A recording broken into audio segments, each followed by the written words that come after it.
thought the same about you. It's so strange. All the names on your record. Capital G, capital L, capital G. It's so strange. All those names on your electric tattoo. This just kept on. Yes, this was the first letter, yeah? Great. Thank you. What you just heard is Larry Block and Michael, the conservative songwriters.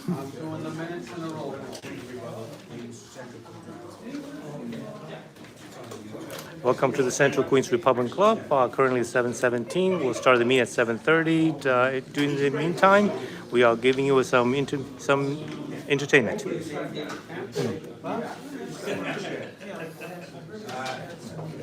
it on YouTube? Yeah, Okay. it is live right now. Oh, Yeah, just for the music. Yes. get my 15 minutes of fame. Here you go. Yep, you don't have this. How you doing, Andrew? Welcome. No problem. Make yourself comfortable.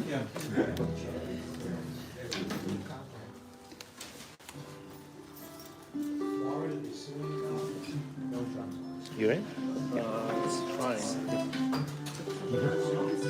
Trying to get some issues.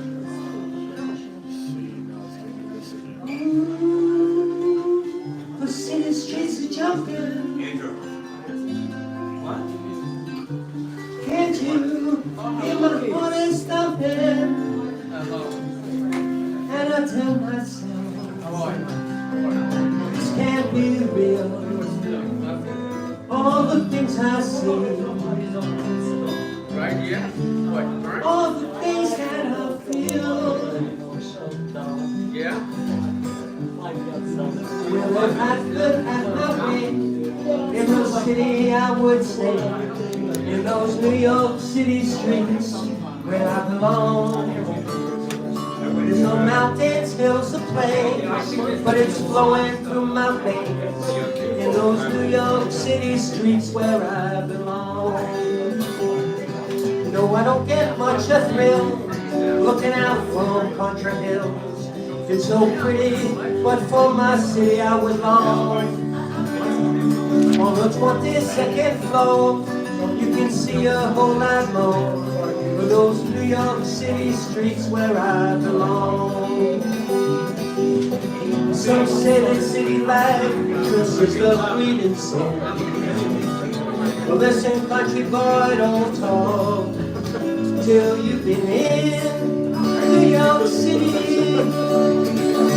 Well, the people love the mouth to live what life's about, and the city noises harmonize in songs. Those of wonder fill my bones.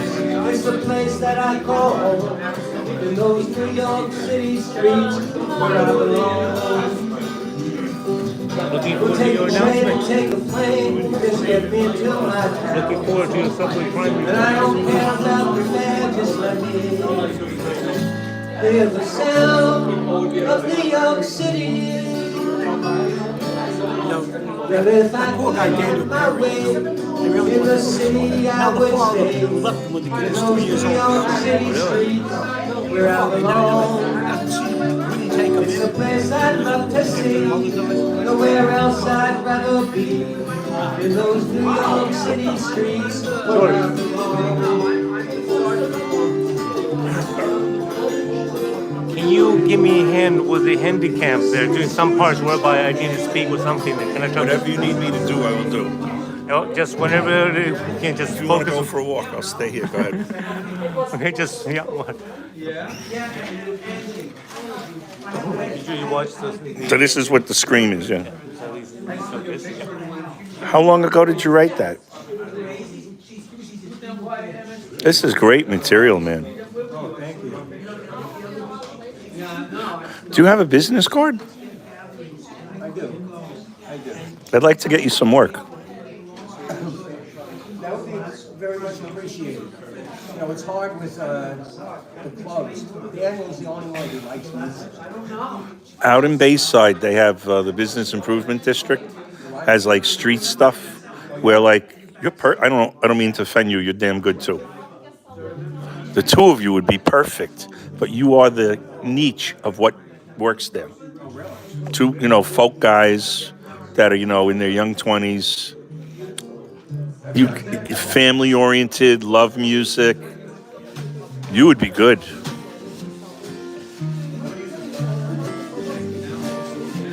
And how long have you guys been playing together? People sometimes ask, hey brother, what went wrong? The road has been a hard one, deserving of a song.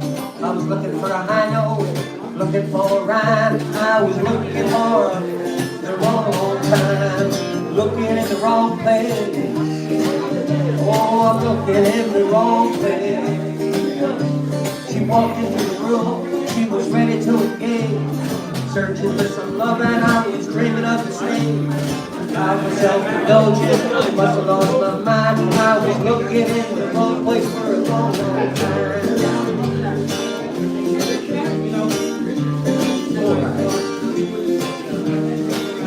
With the president elected and predictions of crash, for the affected I traded down, I took the cash.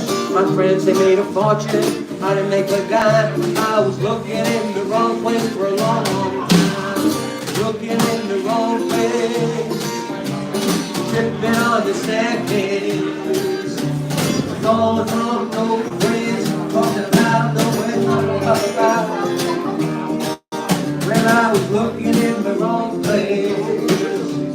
Heaven only knows what tomorrow will bring, but heaven and tomorrow never make my day. The story of my life happens all the time. I'm only looking in the wrong place for a long time.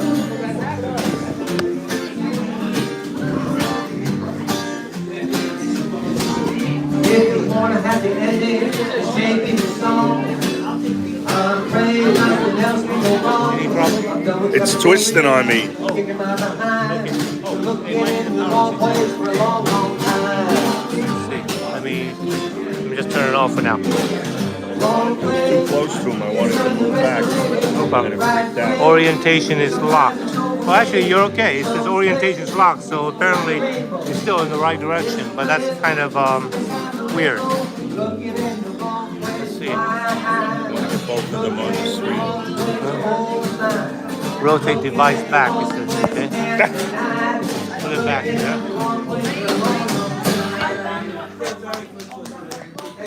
Thank you. Okay. Oh, okay. Now we're back. Back to work. Okay. Probably a little bit later. Okay. Let me just turn it off for now. So we need, or because I need to charge this. This power is going to Go charge it. I'll be here looking for you, brother. You know me. Okay. But then we want. Okay. Let's see. Okay. It's going to be interesting here. Yeah. Oh, sure. And then we're ready to start. Actually, we'll start 7:30, so we still have time. Yeah. Yeah, no problem. Yeah, 7:30, so you got 6 minutes.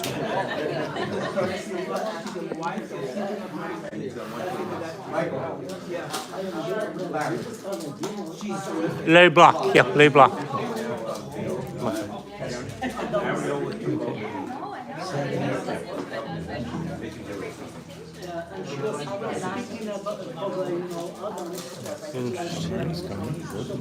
Okay.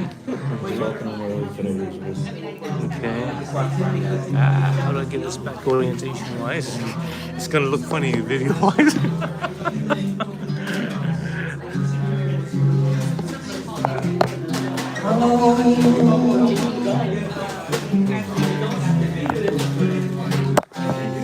Just one empty space.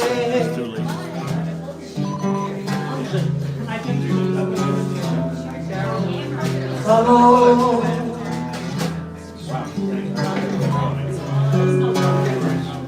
In the darkest place, it's your thought that you have no say.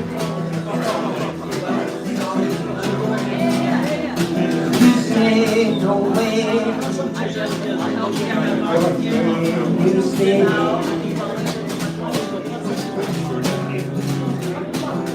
Sacred, it's the same of mine. Hatred, it's never hard to find. You stop, you stare, you wipe those things away. You have no doubt about the truth of what you say.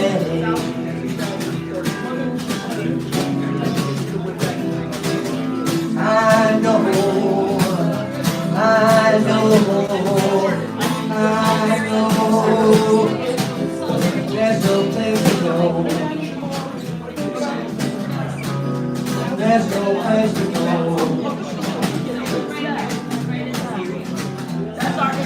Peaceful, a suggested word. Tearful, surprising, goes unheard. The fear is here. You quench your best and rage. You read the peace, and then you turn the page.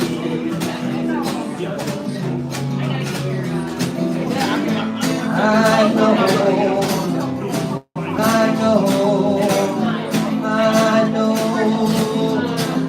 There's no place to go. There's no place to go.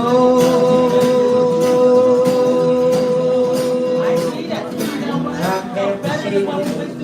I can't believe it. Just how good this world can be. They take the children, they take the women, they take the man someone can read. And when I think back to the time, I don't know what went wrong. The world to me it seems so fine. Just this memory, this sad goes free. Don't let me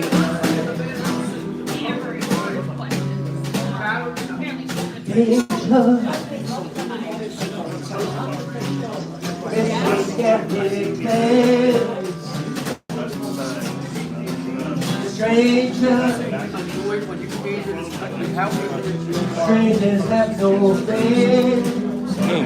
How steady is your hand? Huh? How steady is your hand? Oh, Do you know how to use this? I don't. I could try. Okay, basically, that's it. Just put your hand at the bottom. Okay? And then I'll move back and forth, okay? And of course, just watch here. Just wash it? Just wash it like this? Yep, just whoever is speaking, just basically, I mean, I'll certainly come back and take it over because I'm going to start the meeting.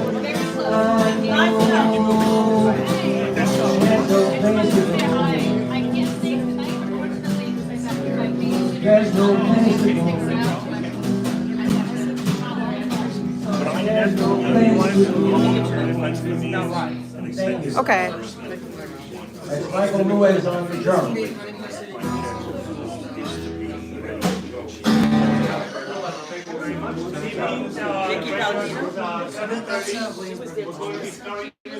Welcome to the Central Queens Republican Club. First of all, let me introduce you to. Oh, I guess we'll do after the Pledge of Allegiance first. Sorry. I'm going to start with the Pledge of Allegiance. We left the water flag downstairs, so.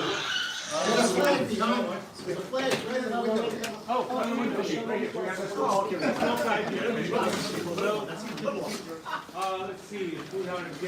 I'll do it. I'm loud. Okay. I pledge allegiance to the flag of the United States of America and to the republic for which it stands, one nation, under God, indivisible, with liberty and justice for all. And the reading of the mission statement. The mission of this club shall be to advance the principles and purposes of the Republican Party, to elect Republican candidates to public office, to strengthen the civic welfare of the community, and to engage in a vigorous exchange of ideas supporting Republican values. Okay, now before we go to the roll call there, I want to introduce you to Larry Block. He is He was an ex-civil attendant and a conservative songwriter. We just want to play a couple of few pieces, then we'll get to the roll call. Okay, I would appreciate everyone's attention for just a couple of minutes. These are two short songs. And if you sit down, please, join me. So this first song, well, first let me tell you, a couple of musicians, Michael Ruiz on the drums, we've been working on putting together a group of conservative musicians, those that write conservative songs. Because we think that to win this war we're in right now, we have to use every single fiber of our energy, the arts, the music, because music traditionally in this country has had a huge effect politically on people. And we just have to try to find the type of music that is going to hit people in a way and bring them over. So a couple of days ago, I was taking a nap in the afternoon, and at my age that happens from time to time. And I woke up and on the radio was Bo Snerdley. He's on WABC. And I heard the end of the song that he was playing. It actually was written by and sung by a couple of crazy progressives. And I just caught the last line of the song that basically said that Trump, we should throw him in jail. Oh my. Okay. So that meets expectations, typical expectations. But anyway, I was curious, because they said the song was entitled, "Which Side Are You On?" And so I went and I Googled it, looked it up, and it happened to be a Union song from the 1930s, steel mills. And in 1940, Pete Seeger, he did it with his band, and it was a pretty popular song. So I decided, and I'm going to send this to Snerdley, to write a conservative perspective on which side are you on now. So I hope you like it. This is the first time I'm actually playing it. Now the amplifier's off, you might be better off that way, but it's on now. Testing.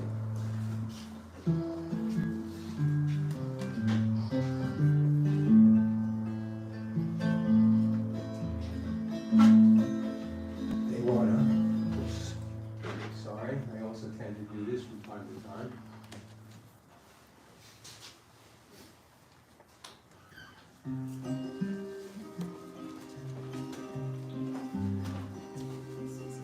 They wanna save the children, they push your firm in hell.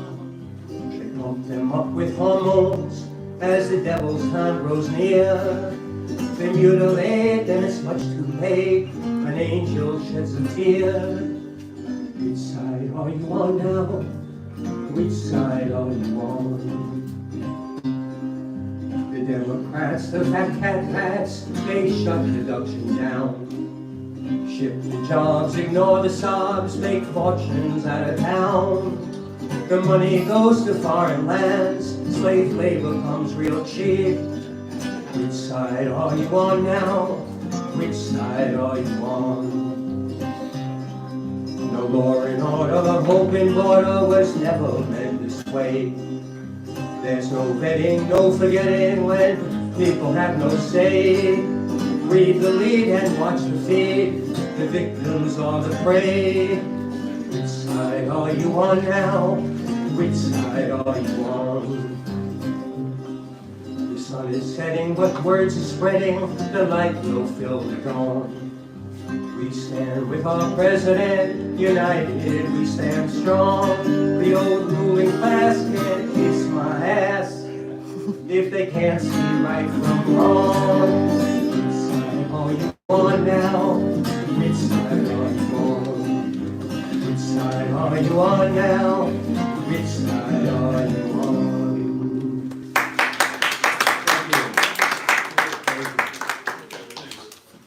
And then I'm gonna finish today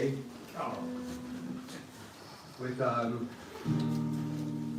song. I did this once at a place called The Warehouse in Long Island.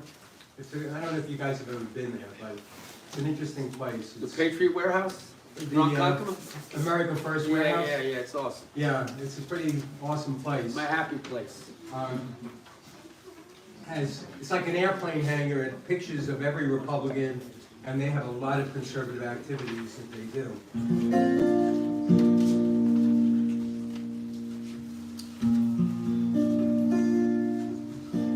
Keep America, America.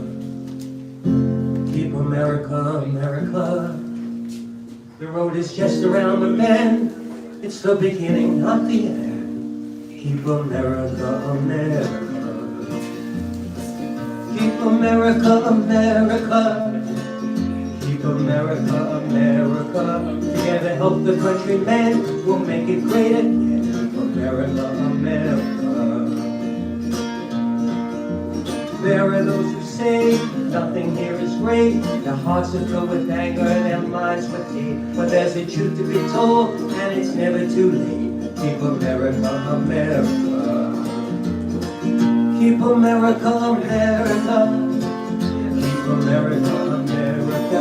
Together help the countrymen. We'll make it greater. Keep America, America. Storytellers want to rewrite history. They forget we saw on the beaches of Normandy. It should come as no surprise. Evil meets with its demise when America's America. Keep America, America. Keep America, America. Together help the countrymen. We'll make it greater. Keep America, America. We just want to laugh. Just want to smile. We're proud to be Americans, American style. We're the beacon of hope, home of the brave. Our time is now, we have our country to save. Keep America, America. Keep America, America. He raised his fist and now we're sure.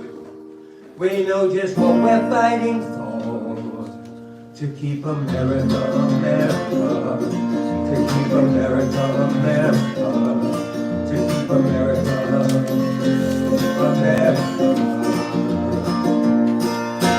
Thank you. This way. Yeah, I'm good. Okay, no, I probably need your help a little. Oh, don't worry about it. That's how it works. I have my YouTube. I'll talk. You all right? Okay, well, let's move on to the roll call. Jimmy Swassman? Yeah, that's all right. Hi, everybody. Oh, I'll figure it out. You'll figure it out. Daniel Mayo, president and cameraman. Here. Nathan Abraham. Kathy Lawley. Zitza Levy. David Kemp. Isaiah Vega. Carol Crone. Here. Okay. Akadius Tomazuski. Yes. I'll say it right one time. James Schwartzman. That's me. I'll say that right. Martha Rowan. Okay. Board of Directors. Stephen Weiner. Jim Strawhorn. Here. Martha Rowan. Philip Grillo. Stan Norwood. Ruben Dario Cruz. Joel Solomon. Present. Catherine Donnelly. Craig Tyson. Vic Starsky. Phil McManus. Juan Pagan. Zelie Chow. Gerard Volley. Here. Emily Zhang. All right. Okay, next we have the reading of the minutes. Jim Swassman? My favorite part of the year. Well, the month, yeah. This is gonna be the best reading. It'll be better than next month when I read it. Okay, the minutes of the regular meeting of the Central Queens Republican Club held on January 16th, 2025, year of our Lord, at Grace Lutheran Church, 103-15 Union Turnpike, Forest Hill, Queens, 11375. The meeting was called to order at 7:29. Elizabeth Galuscio led the Pledge of Allegiance. Jim Strawhan read the club's mission statement. Jim Schwartz, and that's me, took the roll call. Board members present were Martha Rowan, Daniel Mayo, Carol Crone, Ruben Cruz, David Abraham, Kathy Lally, Jerry Lally, Jim Strawhan, Arkadiusz Samazuski, Joel Solomon, and Craig Tyson. Board members absent was David Kemp, Emily Zhang, Zili Chow, Isaiah Vega, but he's here today. All right, Stan Norwick, Vic Starsky, Zitzel Levy, Catherine Donnelly, Stephen Weiner, Phil McManus, Juan Pagan, and Phil Grillo. 27 members and 30 non-members were in attendance. Dominic Mariano read the December 19, 2024 meeting minutes. Anton Trapman moved to adopt the minutes, and it was seconded by Regina Fayes. The minutes were adopted unanimously. Arkadiusz Tomazuski gave the treasurer's report indicating a bank balance of $4,622.51. Yeah. The total of paid club members at the end of 2024 was 88. All right. Let's get to 100. Announcements. The January 20th inauguration was 4 days away. Daniel asked for a show of hands of those heading to Washington, D.C. Arkadiusz Tomazuski, Elżbieta Swisek, and Kazieremiska Lipstadt indicated that they are. George Stein announced that the Northeast Queens Republican Club is holding a watch party at El Baco in Little Neck. One of the club board members, Phil Grillo, is incarcerated due to his January 6th involvement. President-elect Trump is expected to pardon about 1,000 convictees. One group of volunteers will be at Fort Dix, New Jersey, is to welcome him upon his release. And another will be at the Brooklyn Metropolitan Detention Center to welcome Ryan Samuel and others. The club will also uphold the status of congestion pricing that started on January 5th and non-citizen voting, which will be argued before the State Court of Appeals on February 11th. Donald Anuma, 19-year-old campaign manager for Bashek Grimes, running for Queens Borough President, said he believes in the power of individual voters. Ed Lee announced his protest against Reverend Al Sharpton's January 18th meeting on DEI at his National Action Network office. Justice for Robert Brooks, prisoner who died while in custody, and outreach to Columbia and CUNY students on January 21st. Jim Strawhorn was the moderator of the evening. Jim Schwartz, me, the timer, and Ruben Cruz, the YouTube videographer. 2 Queensboro president, Bashak Grimes, Democrat, and Henry Izeki, Republican, and 8 city council candidates. Alexander Caruso, Democrat, 19, Ricardo Pacheco, Ramses Frias, John Healy, Supret McGrath, Jonathan Rinaldi, Hatem El Gamasi, and Jeffrey Horowitz participated. Okay. Oh, back to back. I like it. Bashek J. Grimes, Queens Borough President, Democrat, touted the number of his certifications, education, and teaching at the Department of Education. He believes the current Queens Borough President is doing a good job, and his vision is to make Queens the world's borough. Sorry. Alexander Caruso, City Council, 19 Democrat, a substitute teacher, believes that the Democratic Party is in an identity crisis. Over the past 3 months, he knocked on 1,000 doors and collected $5,000 in matching funds. He wants fully funded education to revitalize the MTA and ending the housing crisis. Hatem El Gamazi, City Council 43, independent and Egyptian father of 2 kids, small bodega owner in Ridgewood and Seton Hall graduate, is against one-party rule, corruption, inflated government, ticket issues. He is running to get our city back. Ramsey Frias, City Council 25, Republican, advised Jackson Heights and Elmhurst are troubled neighborhoods. He walked streets. A toy drive and a Christmas tree was erected at the 90th Street Triangle. He is giving back to the community and will make you proud. Supreet McGrath, City Council 29, Republican or Democrat on the fence, is a parent and homeowner. She bought a home 2 years ago and experienced city agency overregulation and penalties. Councilwoman Schulman did not help her needs. Schulman spent $10 million in the district and $5 million went to 1 kitchen in 1 school. Supreet advocates for transparency and efficiency. Ricardo Pacheco, City Council 25 Democrat, a retired police officer, co-op president, and volunteer over the past 9 years, who works together with Ramses. The elected officials are not paying attention and nobody's listening to us. Win or lose, Ricardo will continue to help the community. Jeffrey Horowitz, City Council 51 Democrat, the youngest candidate at 19, is against congestion pricing and corruption. Politicians are working for themselves and not for us. Jonathan Rinaldi, City Council 30, Republican, said one is not a candidate until he gets on the ballot. He ran against social services for foreign nationals, City of Yes, Local Law 97, electric vehicles, and congestion pricing. Republican is the party of the people, and he will never make deals. He believes in family, home ownership, and cars. Henry Akesi, Queensborough President, Republican, the loudest voice for the people of Queens.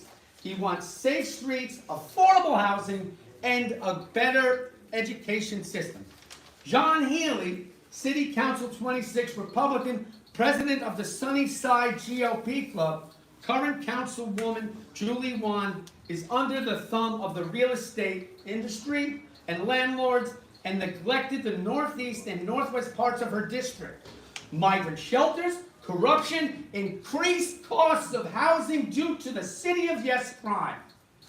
Okay, personally saw someone walk out at CVS with a case of beer and police can't do anything about it.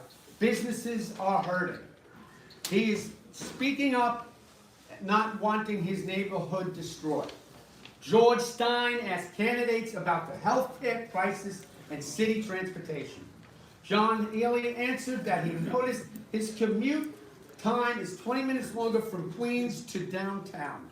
The subway is more dangerous now. There is gambling, prostitution, and stabbings along the five stops on the 7 train in his district.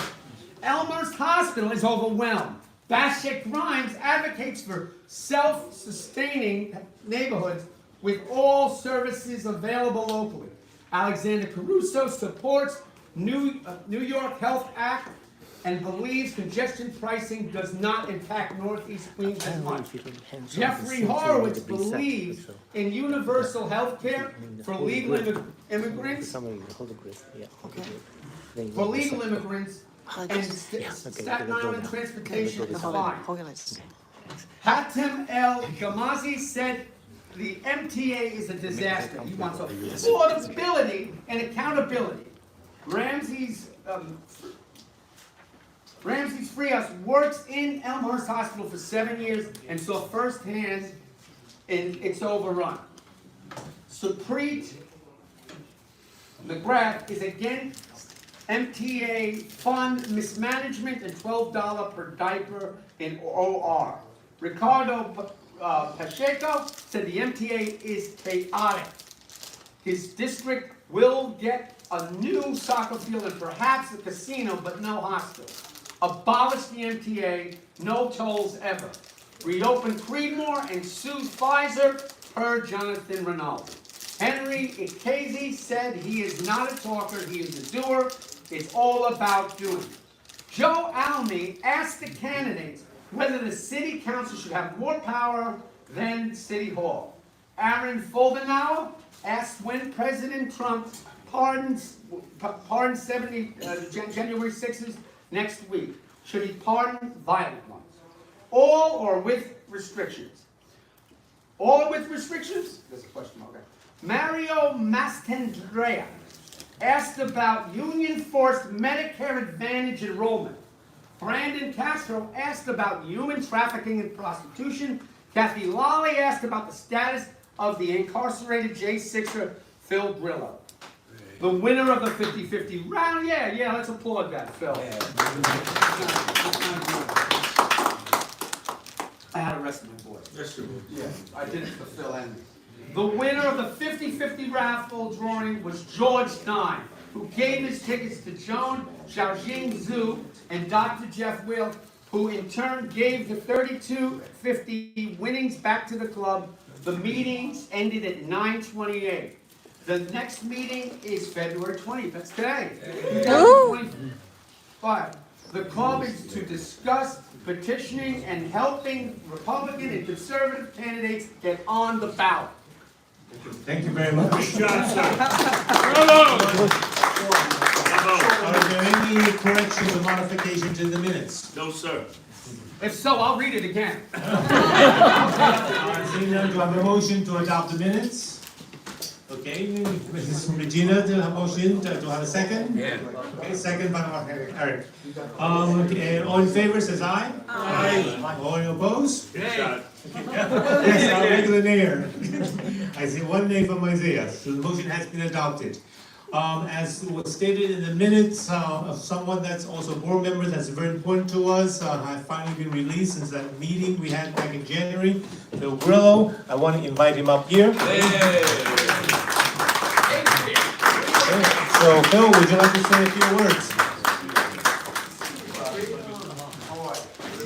How's everyone here tonight? This is where it all begins. It begins in these rooms. We have candidates coming in. We have petitioning starting on Tuesday. Signatures. Anybody needs help getting signatures or running their campaign, let me know.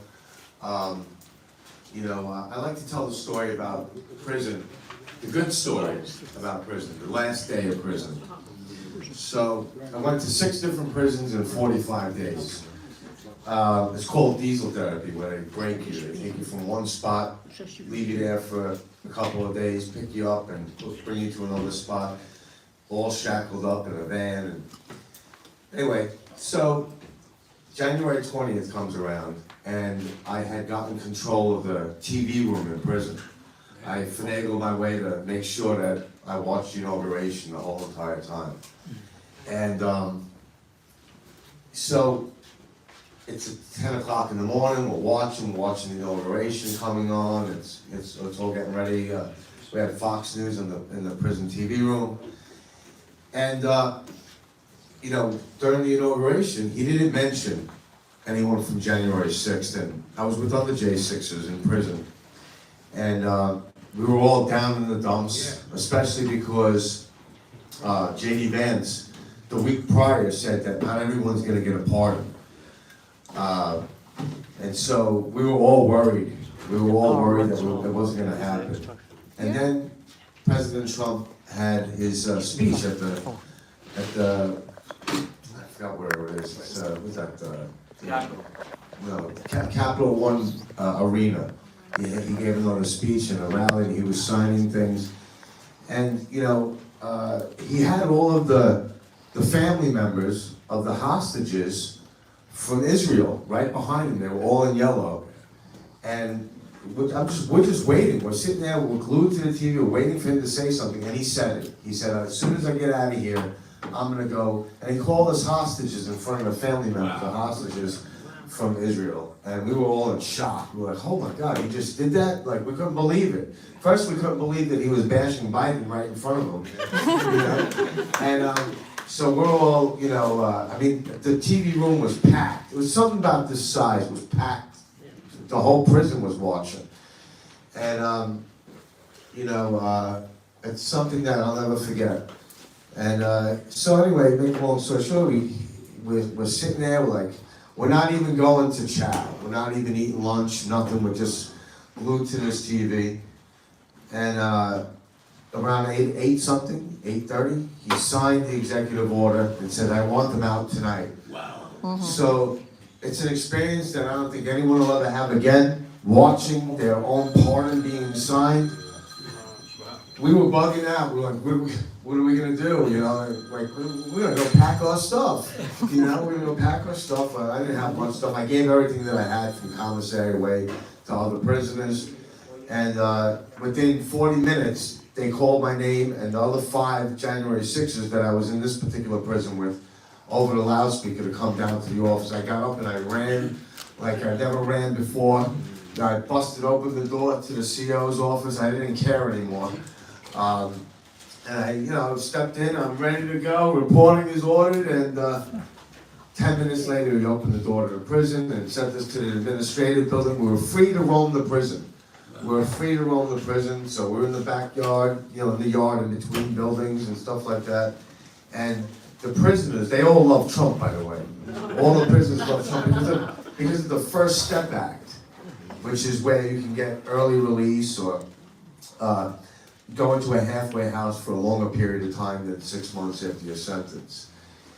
And the entire prison, as we were in the yard walking to the administration building, the entire prison outside the windows, because in this particular prison in Fort Dix, you had windows, but they had gates on them.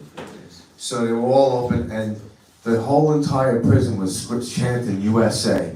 USA, as we sung the Star Spangled Banner going to the administration office. It was something unbelievable. I was no longer a prisoner. Went in, I said, you know, they gave me some sweatshirts and stuff. I was free to roam around the administration office, leaning on the desk like this of the CO. It was just something unbelievable. Handshakes from the officers who didn't speak a word to us the whole time that we were there. There was an organization. An organization was out. It was 10 degrees outside, and they were letting us out. And there was an organization of Asian Americans of Chinese descent who were part of Danny's group of people in his church. And Emily, who's also a board member here as well, and Stephanie Liu. And they gave me a jacket, a backpack, they gave me a couple of $100. They picked me up, took me to a hotel, got me a hotel room, and it was unbelievable. It was unbelievable. I couldn't believe it. I couldn't believe that I was literally not in jail anymore.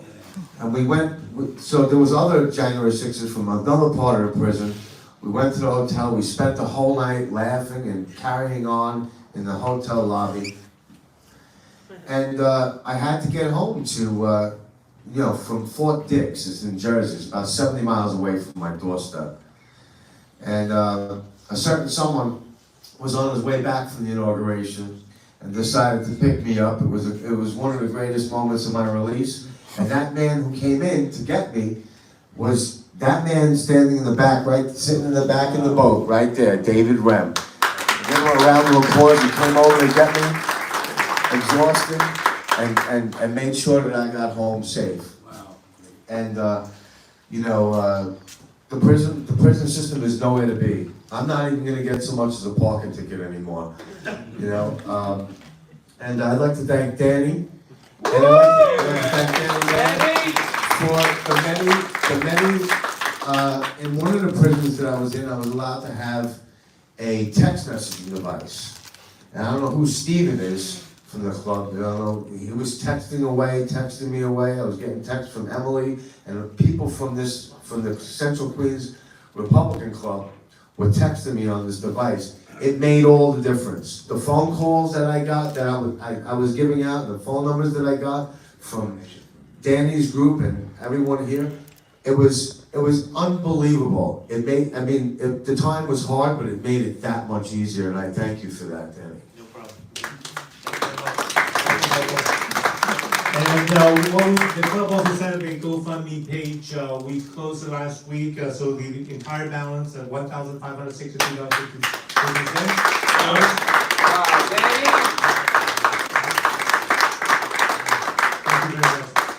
Okay, so moving on next. Okay, we have a very special speaker who just made the announcement to me that he's coming today. His name is Peter Sharpe. He ran for governor on the Libertarian line before. So, Peter, would you like to say a few words? It's Larry Sharpe. Oh, Larry Sharpe, I'm sorry. I'll go by Peter, I'll go by Larry, I don't mind, it doesn't matter. Larry Sharpe? Yes, all good. Hey guys, how are you? Did anybody happen to see Bannon speak at CPAC today? No. You happen to see him? Did you see him? He mentioned something very important. He talked about RFK Jr., he talked about Tulsi Gabbard, he talked about Kash Patel. He talked about that as being a critical part of Trump's cabinet, of him being effective, of him doing what he wanted to do. I agree. Last year, some of you may remember, in 2018 I ran for governor of New York. I got over 100,000 votes, and I got the Libertarian Party on the ballot for the first time ever. That next year, I crossed the state again. I crossed New York State every year. I go to all 62 counties every single year. I call it the full Sharpe. I stole it from Grassley, who did it in Iowa. He calls it the full Grassley. I call it the full Sharpe. And I went around again, and we had 107 local victories. Wow. There were 107 actively libertarians in New York State in 2019. We went from 0 to 107. It was a real grassroots event for us.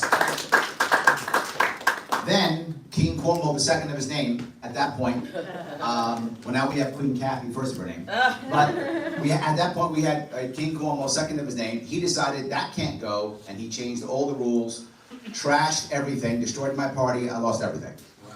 I came back in 2022 and tried to do it again, couldn't get back on the ballot again, no one did. 2022 was the first year in over 80 years there was no independent candidate on the ballot for governor in New York State. Wow. Last year, 2024, New York State was the only state in the entire union that had no independent candidates for president on the ballot. Wow. And you might say, why does that matter? Because over 500,000 New Yorkers every cycle vote independent. 500,000. Yeah. That matters. How do we know that? Why is Trump able to do as much as he's able to do? Why is he able to do the full court press that he's doing right now? Why? That is correct. He got the votes. He has a mandate. That's correct. How did he get that mandate? The unity ticket. Exactly. That's how he got it. He got it because Tulsi Gabbard was on his team. He got it because RFK Jr. was on his team. RFK Jr. gave him at least 3 million votes. Exactly. So he might have still won the election, but he would not have won the popular vote without the unity ticket. Yep. He wouldn't have, yes, he would not have the mandate with the unity ticket. Yep. So what happened? A whole bunch of people who said, I don't really like Trump very much. But do I want to vote for him? Yeah, because I like Tulsi. Yeah, I like RFK. Yeah, I like Elon. It was teamwork. It was unity. They said, yeah, I'll vote for him. I don't really like him that much, but I'll vote for him. And the independents said, I don't really carry the weight. Half of them didn't want to show up, but they did show up. I was at an event on election night. Several thousand people at an event down in Florida. And a whole bunch of people were talking to me. And they were all women. Right? I was lucky, I was. I'm pretty much a hottie, it's true. But it was a whole lot of women talking to me. And I said, you're a woman. I said, are you voting for Trump? She's like, yeah. I said, I don't get it. She was, I'm a Democrat. I said, you're a Democrat? She said, yeah. Why are you voting for Trump? She said, I'm not really voting for Trump. I mean, I am, but I'm not. I said, what do you mean? I'm voting for Bobby Kennedy, but I'm voting through Trump. I heard that. I'm voting for Tulsi. I like Tulsi. But I'm voting for her through Trump. I heard that all the time. Why do I bring that up? Because here in New York State, if you don't know, New York State's dominated by Democrats. Did you know that? Yeah. I knew that. Yeah, I did. Yeah. My congressperson's AOC. I accept your condolences. So yes. So I know that where I am in Astoria, Queens, they don't even Republican doesn't even run candidates anymore. They haven't run a candidate for state senate in 10 years. Haven't run in 10 years. No candidates. They don't run them anymore. They don't bother. So how are we going to make impact in this city? by having independent candidates who run in the Republican primary. Yes, we have fusion voting in New York City. We have fusion voting in New York State. Most states don't have that. They don't have that. Can you explain what fusion? Bobby Kennedy Jr. ran as an independent. I know because I worked for his PAC and I raised money for him. That's how I know. So what happened once you dropped out? You jumped on the Trump train. And what happened? All those independents went to the Republican Party. What if we do that in New York City this year? What if some guy, I don't know, some guy maybe named Peter Sharpe or Larry Sharpe, whatever, decides that he wants to run for mayor this year? And the Republican Party says, yeah, we'll give him a Wilson Bakula. We'll let him run as an independent. And watch those independents flock to the Republican Party and actually make impact this year.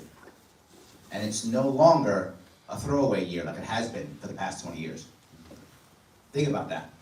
When's the last time we had an actual Republican mayor? I mean, a real Republican. Giuliani. And a woman. Correct. Over 25 years. Think about that. We haven't had a Republican, win any statewide election in this state, nothing, not AG, not Senator, not governor, in 22 years. Last one was Pataki. This state is 3-1 Democrat Republican. The city is 6-1 Democrat Republican. Right? How are we gonna make impact? The question I would ask any of you, if you feel that you wanna ask me about it is, do you think we can get an independent to run in the Republican primary to bring independents out of their homes, to have them actually vote, to have them show up and realize that there's a Republican running in this state, a Republican running in this city? Can we do that? 14% of New Yorkers voted for Eric Adams. 14%. 14% voted for Blasio. 14%. There's a bunch of independents who think, why bother? Most New Yorkers don't even know that Curtis Sligo ran last time.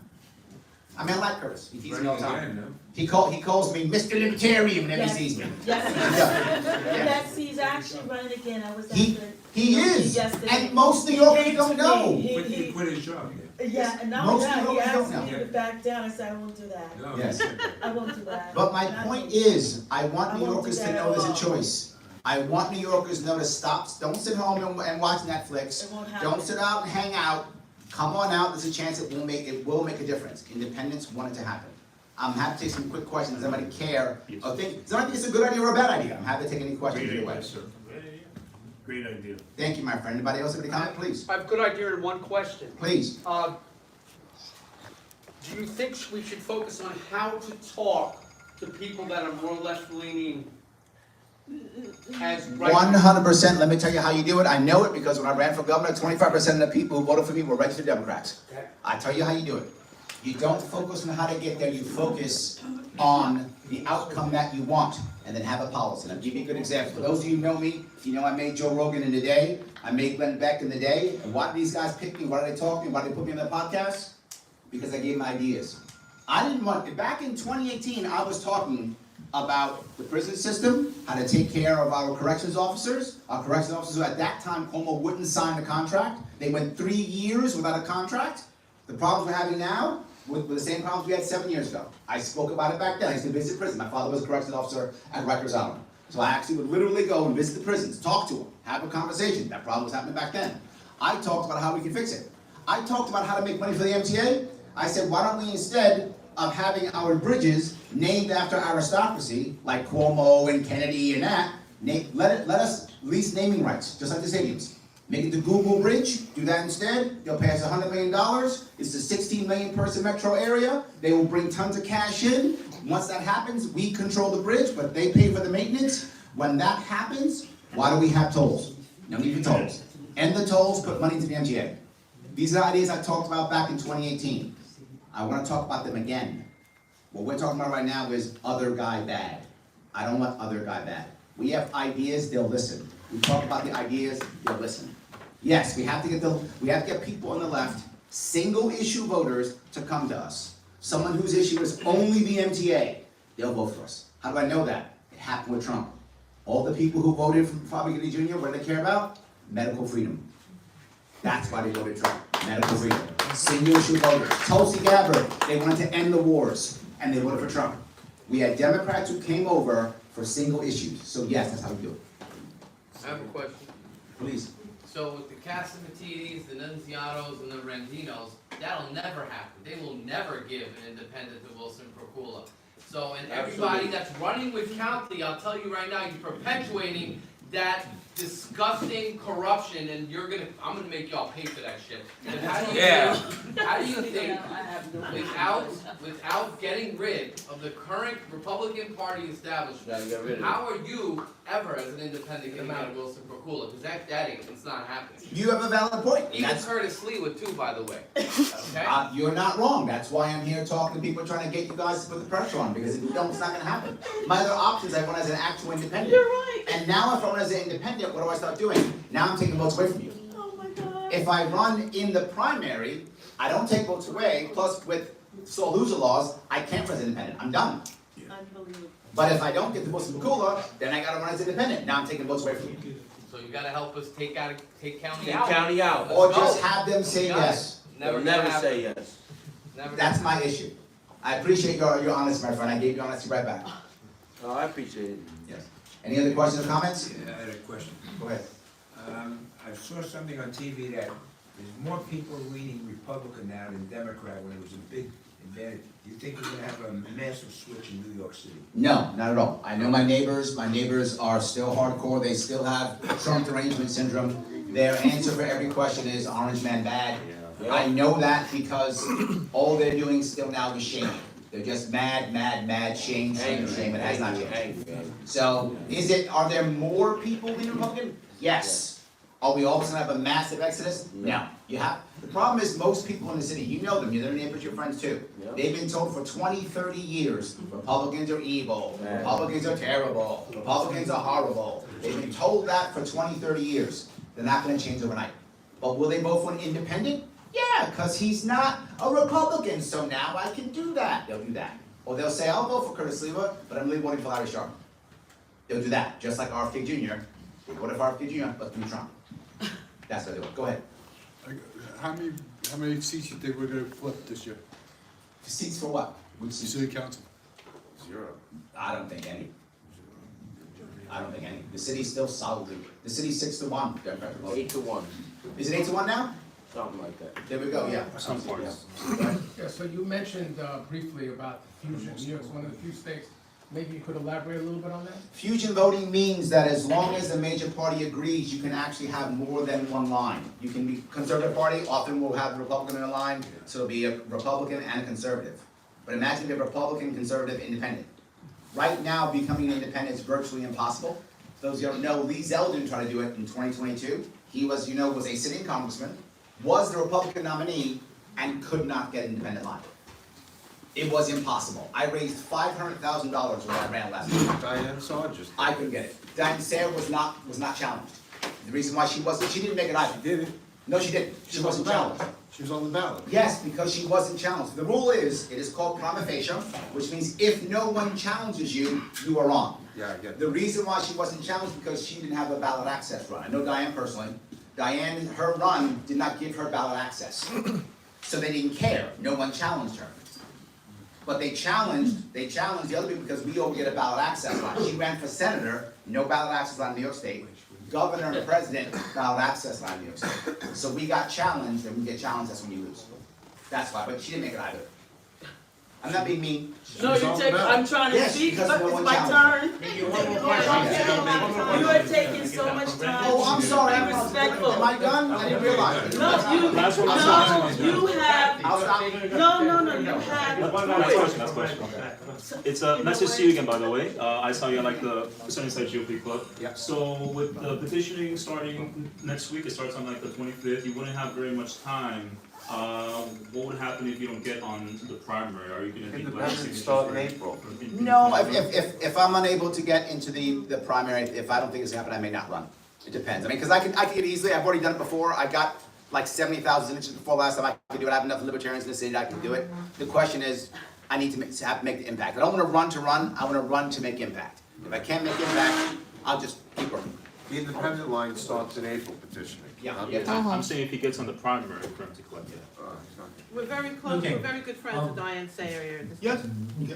Okay, Thank you, so, guys. thank you very much, very sharp. Thank you, guys. Our next speaker will be, well, you know, she's gonna be, she's going one of the main ones, she'll be the main ones, okay? Everybody has to use the bathroom. No, I just wanted to say two things. The first thing we know, Trump is saying about drugs coming from Canada, right? They're sending the precursors in. For 25 years, 1985 to 2010, the United States allowed the shower posse to smuggle drugs into Canada, up to Montreal, from New York State to Toronto, I'm gonna be next? back down. Okay, okay, They good. killed 1,400 African Americans. It was a Jamaican drug gang, and they allowed it. SEC knew about it. The Department of Justice knew about it because they worried me. The FBI knew about it, and they didn't do anything about it. So Trump is now screaming about drugs coming down from Canada. For 25 years, it went from Florida up to New York, Flatbush Avenue and Church Avenue. That's where they were sent in New York City. They killed people, a lot of people. Didn't get in, plus how many died of overdoses. My friend Ken Silverman told me he was fronting for them. He was a member of the American Stock Exchange with me. The SEC, when Arthur Levitt came in, when it started breaking open, they stopped it. They stopped the federal investigation into it by the FBI. And they let it go. People were murdered. Nobody cared. The other thing is, when Danny Perry got, into the mess on Broadway Lafayette train station, I went down there 2 days later and I saw someone, an African-American fellow, who was cleaning the station. I said, and he looked at me and said, "Oh, you're here to see it?" I said, 40 years ago, I was going down the stairs, and two fellows, black fellows with knives, tried to kill me. They tried to put a knife through my ribs. They actually nicked the rib. I said, they didn't even ask me for money. I said, only because he grabbed my arm the wrong way. One fellow, he pulled me into him, but he grabbed me like this. Instead of the clothes, he grabbed my wrist, so I was able to get out. But anyway, I got the knife away from one and everything. The police came, and, it's very dead. So I told the fellow about it. He said, "This really happened?" I said, "Yeah, it happened 40 years ago. That train stations, subways are a mess with crime. And I'm a little guy. I mean, I'm short, I'm disabled, I use a cane. I take the subways. You wouldn't believe the things that happen. I mean, my favorite story is that a woman gets on the subway, these tourists from Italy, and this homeless guy comes up to them, and please excuse my language, but I have to use body. And he asks them for money, and I say like this, "Oh no, the guy is crazy." They give him money. These two young girls, 25 years old maybe. The first thing he says, "You like me, you want to fuck me." And he starts opening his zipper. I jump up, I said, "Get out of here." This is what happens on the subway. This is not just every day. Every day it happens. Every day these things happen. And when I stopped it, black guy sitting down there said, started with me. I said, "Go fuck yourself, you." So he starts with me, and you want to see what I got. He said, "You pull something out, I'm killing you." I said, "That's it." And so police come down. He's saying I called him an N. That's what always happens. Whenever somebody threatens you, African American, they call me an N. I said, "I don't use that word." And I said, "I don't." And I showed him my website. I said, "Look here, I'm writing about blacks being victimized by drugs and how black women were raped on Wall Street." And the cops are in there. They grabbed the guy, they wanted to throw him on the tracks. They start telling him, "Get out of here." But the thing is that the subways are always like this every day. I took a bus today. Somebody smoked K2. But he was mentally disturbed. And, I run into him before. It's very dangerous for these women. It's dangerous for me. They talk to me. Power on and power off again. So that's all that I want to say. The drugs went up. The United States allowed drugs up to Canada. My friend did it. 25 years, they knew about it, they stopped it. They stopped the federal investigation. The people who stopped the investigation, also from the American Stock Exchange, then the report smuggling drugs. Mary Jo White became head of the SEC, $20 million a year. Townsend, who wired Franco's Townsend, became Bush's advisor on Homeland Security. While she was Bush's advisor on Homeland Security, she was allowing drugs being smuggled into the United States and into Canada. Okay. Oh, we need to. Ying Tang will be next. Okay. Go ahead. Okay. Hi, good evening. We're so happy to see so many familiar faces and new faces right here. Just in case that those that don't know me, my name is Ying. Maybe some of you recognize me that I was a former city council candidate in District 43. Or maybe some of you recognize me that I was actively involved with Trump's campaign. Good. Or maybe you recognize me on the street, or maybe joining different rallies or protests across the city. And today, I would like to ask the fundamental question. What made you guys a Republican? Jimmy Carter.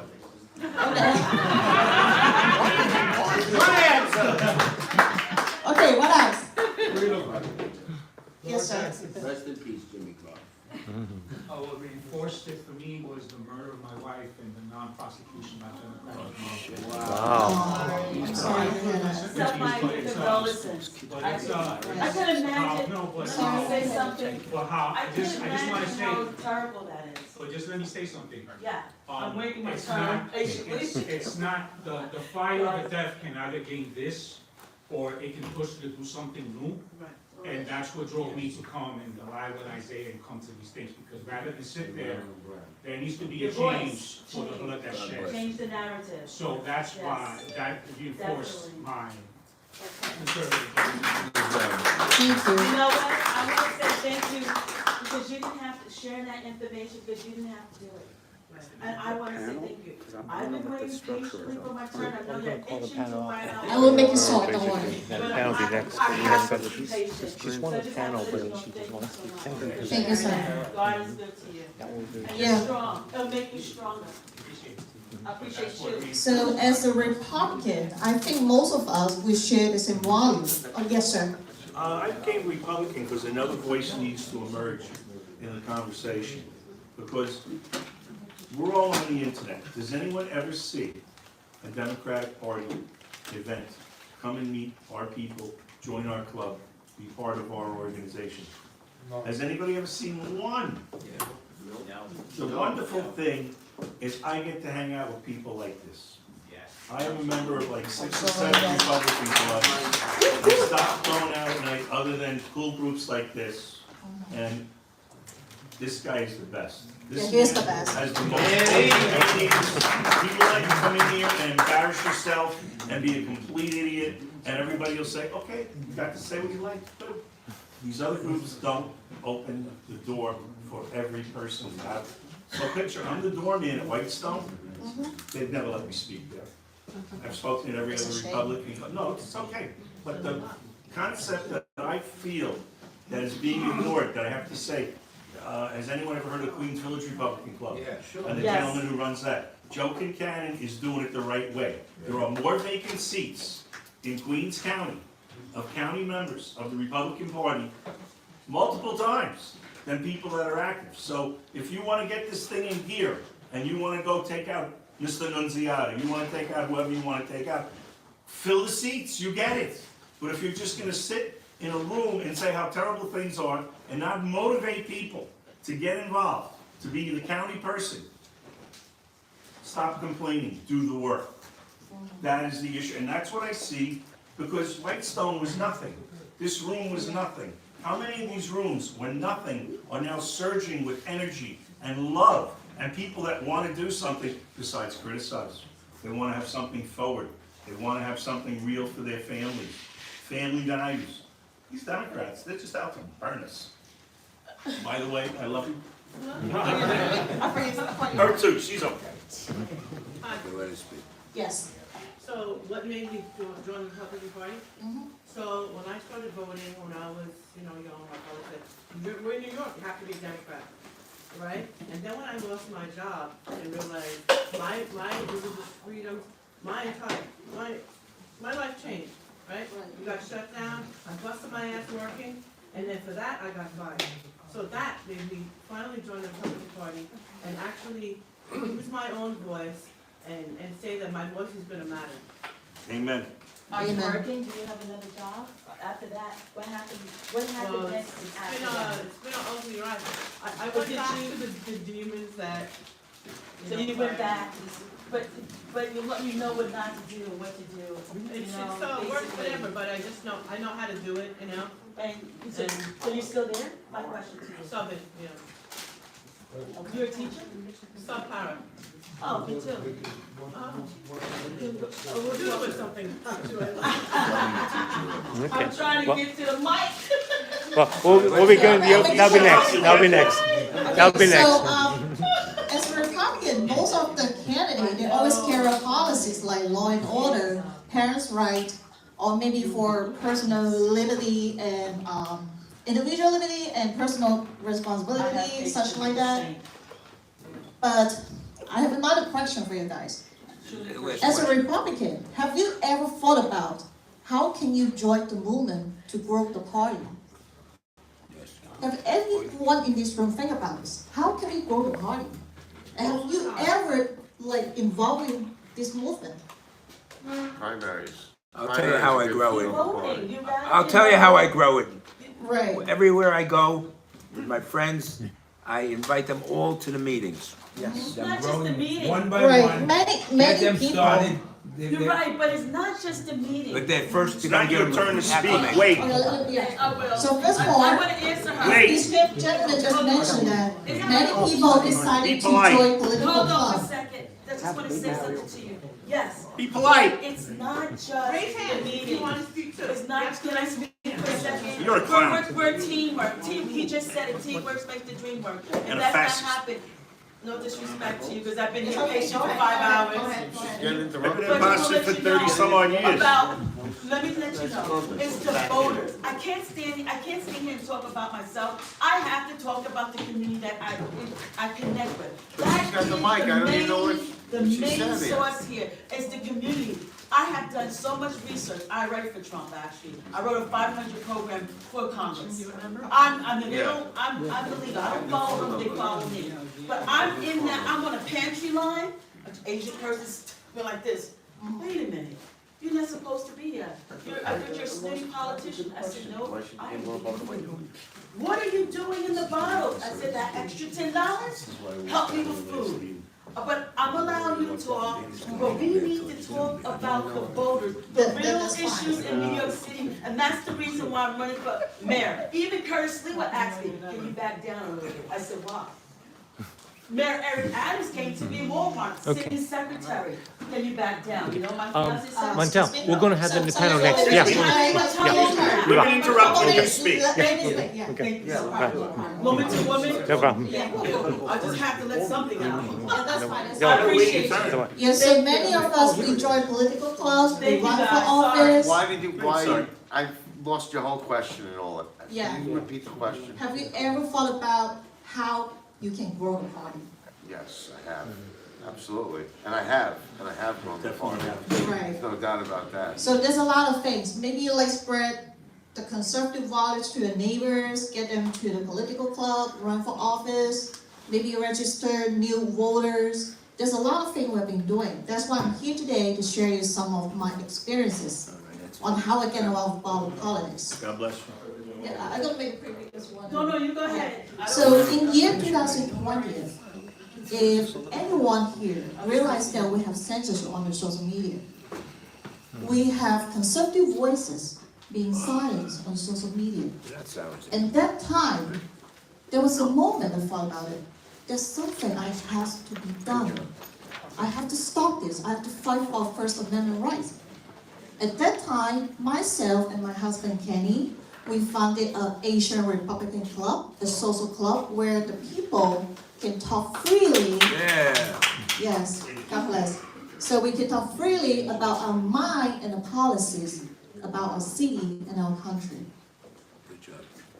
Thank you. Okay, thank you. Next. And later on, we gathered our group members, our members, to involve in politics. Why? Because the progressive policies have been impacting our cities, such as bail reform, education reform, and also the vaccine mandate. There are a lot of progressive policies affecting our daily life.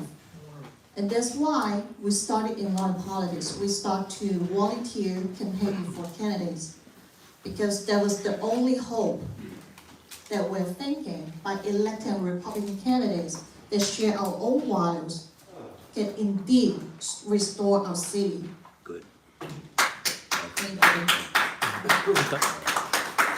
But unfortunately, when we go deeper in politics, we realize that many of these candidates, especially backed by the party, no offense, okay, but I just share my experience, but by the party, they have a lot of experience on campaigning.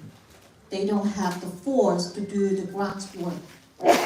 And many of them, they don't have the vision on policies, how to make the things done, how to fix the issues that cause a lot of problem in our community.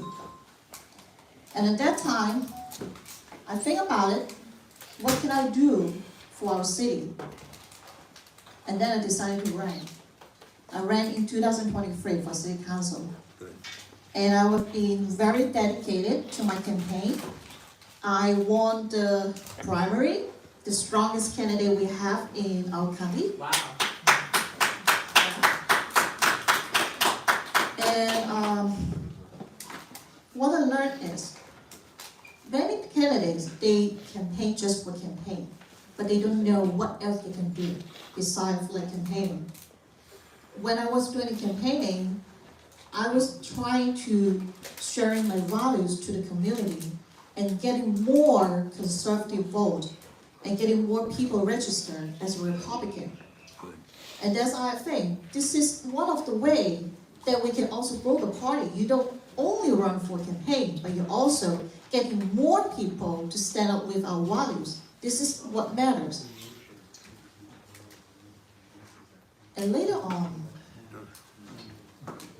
I think about it. Why the candidate being a Republican backed by the Republican Party, they are so weak at some time? Because they don't work on the grassroots. They don't do on the ground floor. And if we want to, we have to have a candidate.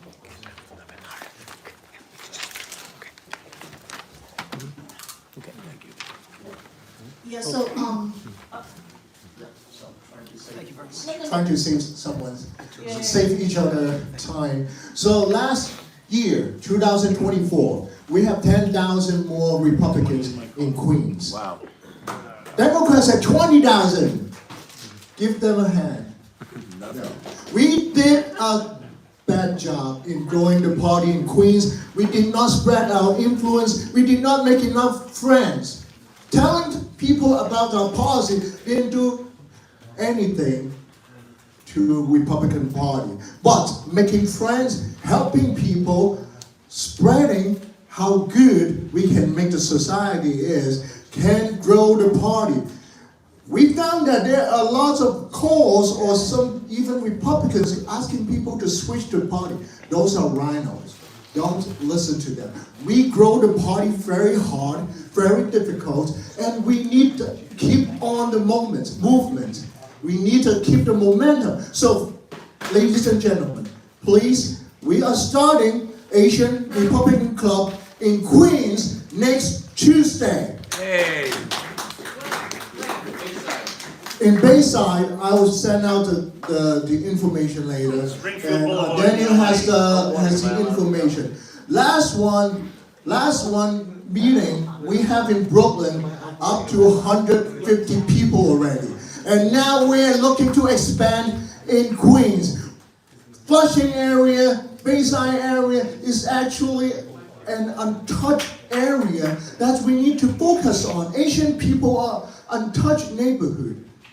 But some politicians are trying to take advantage of them, asking for money. They just want their money, want their vote, and they don't listen to them. We don't like that. We don't want that. We want to grow the party, make them aware what Republican politics is, why Republicans stand with Asians. So that's why we started the group next Tuesday to spread the value and grow the party. Next year, hopefully, we will get even with the Democrats. We don't want to see 2-1, 3-1. No, we are not that. we are waking now. We need to grow the party. So talk to your friends, talk to people, and tell them, hey, come join or just hang out. I worked in 3 Asian campaigns in Northeast Queens. Yatin, Kenny, and Phil are tremendous human beings. Democrat. I worked on their campaigns. I was out there on the street. They're great people. You just came out and endorsed Cuomo. No, they're not. Excuse me, Democrat. I have flaws, sir. Are you gonna be a journalist? You know why? This Can is I why get I the mic down, sir? I'm a counselor. I'm a mental health counselor. All right, so You're gonna let everyone. this animal in your meetings. Doesn't belong on it. This Oh, poor woman, she wants to get up How many here. children do you have? Disgrace. We need, we're gonna give you that, everybody's gonna. I just want to say something real quick. Three children through college. Guys, don't leave. I don't want you to leave, because, No, please. her talking over you, he comes in, he's not an introduced speaker. Don't leave. Go to the meeting on I need you, people up. Mr. Stein has said my apologies. hold the bottom, hold the bottom. But I have to say, I'm a school teacher. You are Rhino. I have been patiently waiting here. I have been, God is so good to me, I'm truly blessed.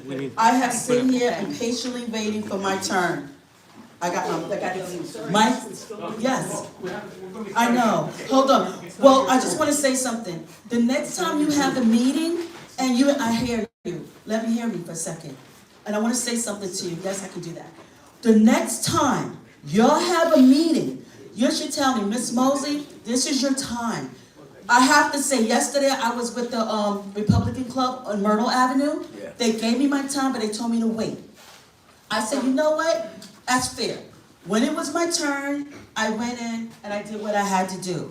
You arrange things kind of differently, unfortunately, but next time, you should arrange it where somebody said, this person is gonna, my Miss Moseley, come at 9 o'clock, come at 8:30, no problems. You don't know anybody's circumstances. You don't know if I have a sick baby at home. You don't know if I have a sick mother at home. So we have to be really considerate and compassionate to show that. I'll make sure that the board finds out. I'm a board member. I'm a board member. Oh, So what, I don't know the so board, what this is my happens? first time. What I happens guess here I is apologize you for find- if you the don't like late it, don't there. come. All the candidates, would you please come up to the front, okay? We went a little bit way over time there. Okay, so source one of the candidates there, please. Giovanni, would you please come up? Andrew, please come up, okay? We have all the, Mr. Timmins, please come up, okay? Now we're gonna do the candidates. Okay, Franco? Please, any seats you like? David, oh, you went. And this meeting will be moderated by Jim Strawhart. So Jim, I'm gonna pass you the mic. Thank you, Daniel.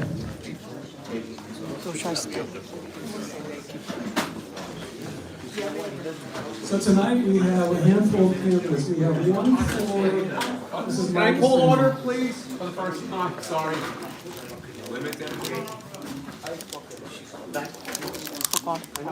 I have to, okay, I haven't done anything, run a little free. I have to take a little control. I've allowed it loose, I didn't know what the structure of the.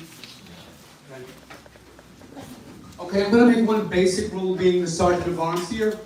No cross talk to anybody. You talk to the person, he's the moderator, you speak to him first. Then when he gives you the permission to talk to the other person, you can. That way we're not getting crosstalk and shooting back to each other. It funnels through him, talk to him first, then when he gives the permission, then you can have the conversation. That sets the tone of the argument, none of the yelling back and forth. I wasn't sure what the structure of the meeting was, so I allowed it to go. So now the candidate's gonna be able to speak. Thank you. All right. I'm not gonna take long. Are you doing the timer? I had enough. No, Isaiah, hold on a second, please. Are you timing? Isaiah. Okay, Isaiah, what's the time on? I'm gonna ask him in just a Okay, second. okay, all right, I want to say a couple of things. okay, all right. But I have to call order to the meeting. Thank you, James. Okay, I certainly say we have one, and my understanding is, this might be incorrect, but we have one candidate for mayor, one for public advocate, 2 for Manhattan DA, and 5 for city council. Is that right? 2 mayor, okay. Do we have anyone? 3 mayor? We have 3 mayor, plus 2 mayor, okay? All right. Let's see, given the amount of time we have now, 3 minutes each. I think we'll have each one speak for 2 or 3 minutes. With a timer, that'll be explained in just a second. So we'll go right down the line, and then afterwards, we'll take questions for groups, for the mayoral candidates, this doesn't look like the right number of candidates. They're not all here. A lot of people didn't show up. Some didn't show up. Only Okay. names here that didn't show up. Okay. They were never Are you coming. gonna go? Nobody Republican Party, not Asking a question? Ask me. When you, your question is. You look like you're gonna go. Where you wanna go? Oh, okay. All right. So anyway, some didn't show up, so we'll wait. What did I say? 2 to 3 minutes for each one. Isaiah? Sorry, it should be 2 or 3 minutes. 3 minutes each. 2 to 3 minutes. 3 Okay, it's minutes gonna be each. arranged. Got it. Okay? Okay? It's not the first time I've done that. It's not the first time I've done this kind of thing yet. Okay? Isaiah? I spoke at Madison Square Garden. Okay. All right. Just hold your peace, please. I've got the floor right now.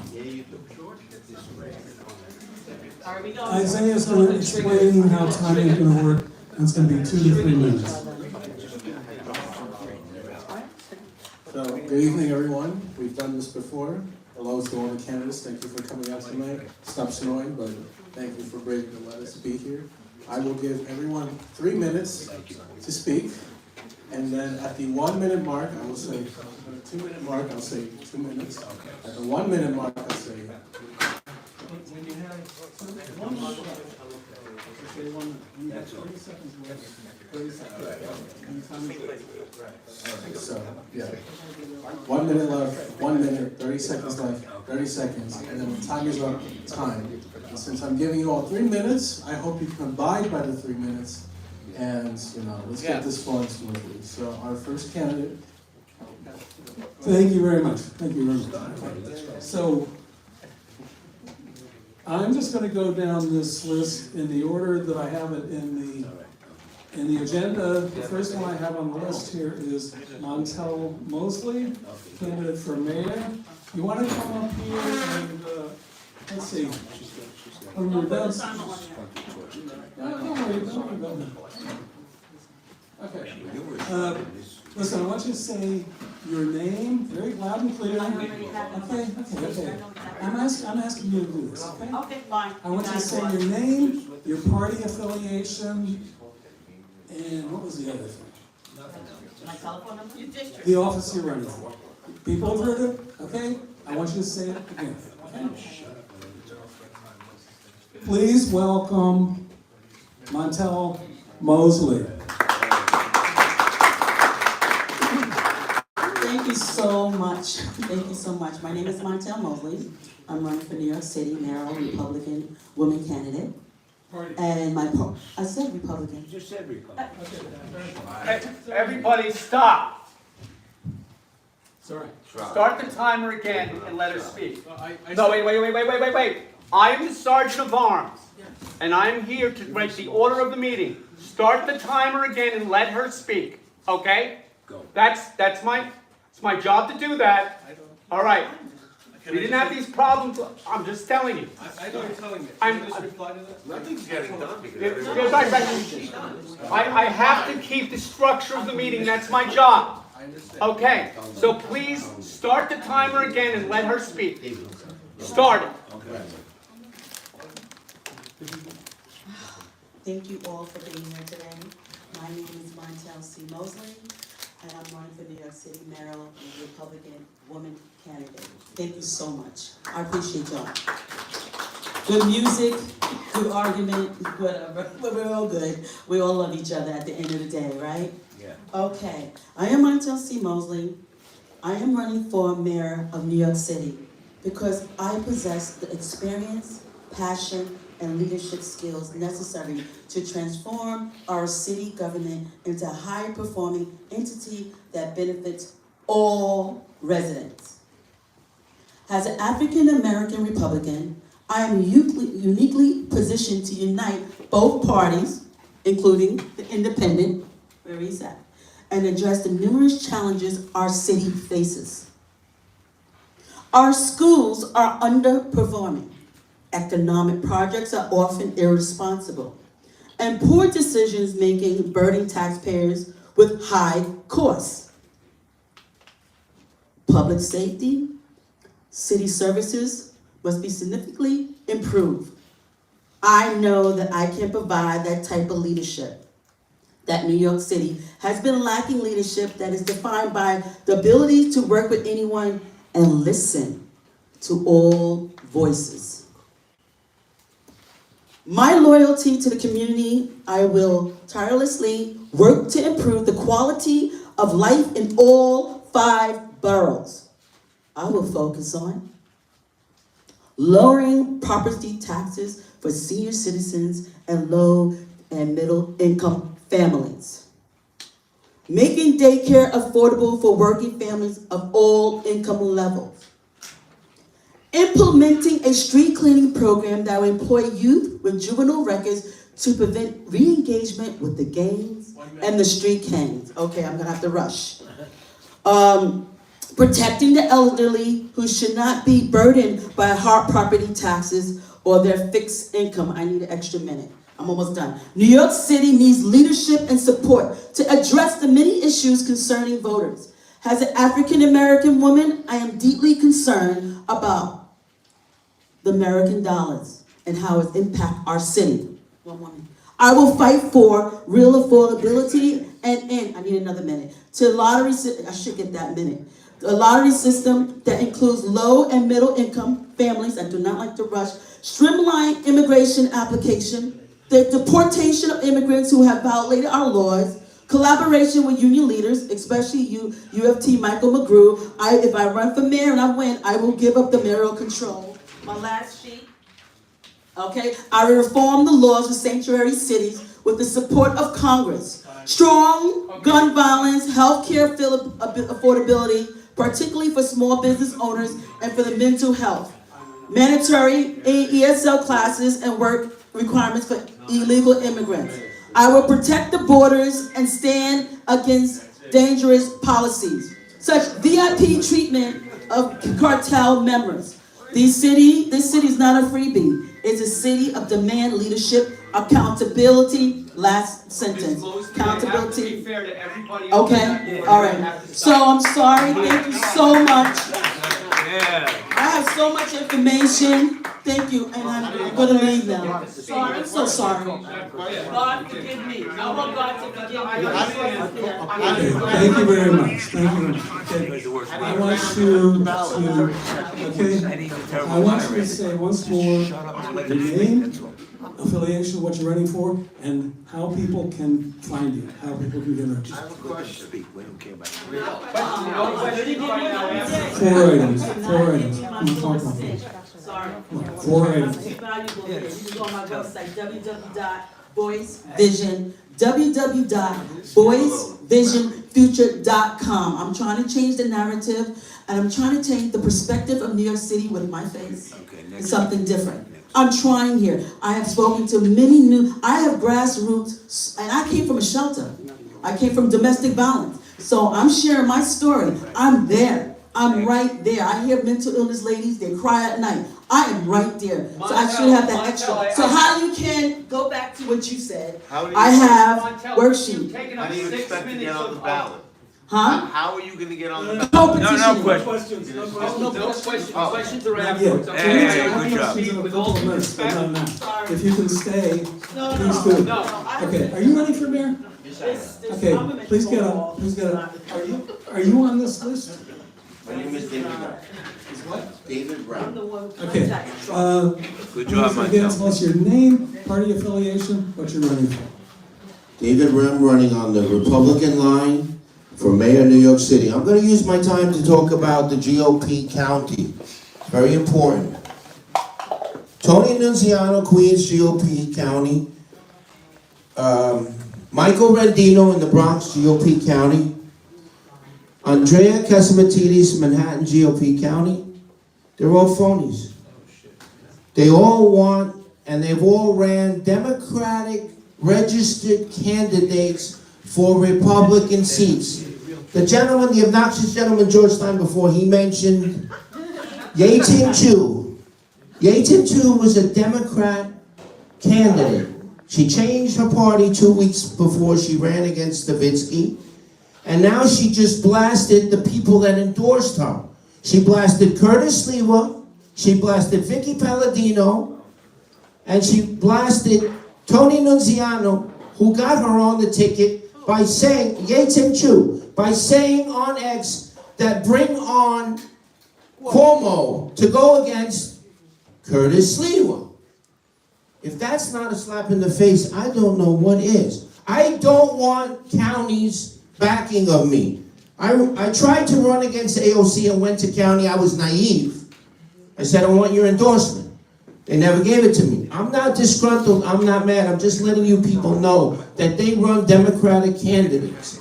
They ran Mazi Phillips for George Santos' Congress seat.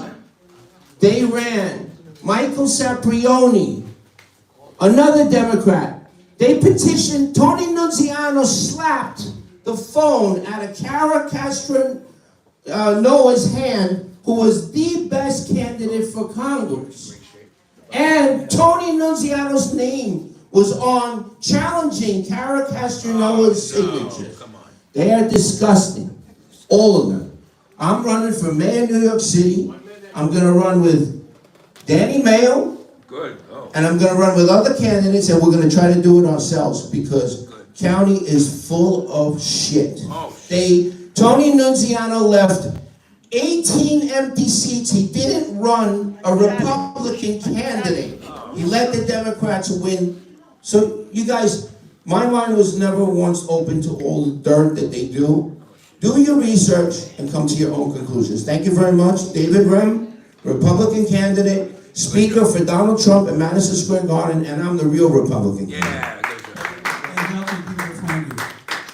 They can find me on my website. I'm on X, at DavidRem8 on X. That's what mainly I use. And a letter was sent to Donald Trump. The one endorsement I'm seeking is Donald Trump's endorsement. Yeah. And the letter got to Donald Trump's hand. I'm the nobody man that spoke on October 27th at Madison Square Garden for Donald Trump. He initially had me on for the very beginning speakers. They moved me to the back because they said, David, the Trump team said, David, we know you're going to rock it for Donald Trump. Okay, they gave me 6 minutes to speak, not 3 minutes. Good job. Sorry we don't have more time. But we don't have more time. Okay, that's the way it is. Excuse me. Dressed like one. I'm going to go straight down the table here. Next, Elijah Diaz. We're downstairs. We got a big flag for everybody to stand next to, and then we've got 2 other flags there. Anyway, like all of us, name, party, and what you're running for. Yeah.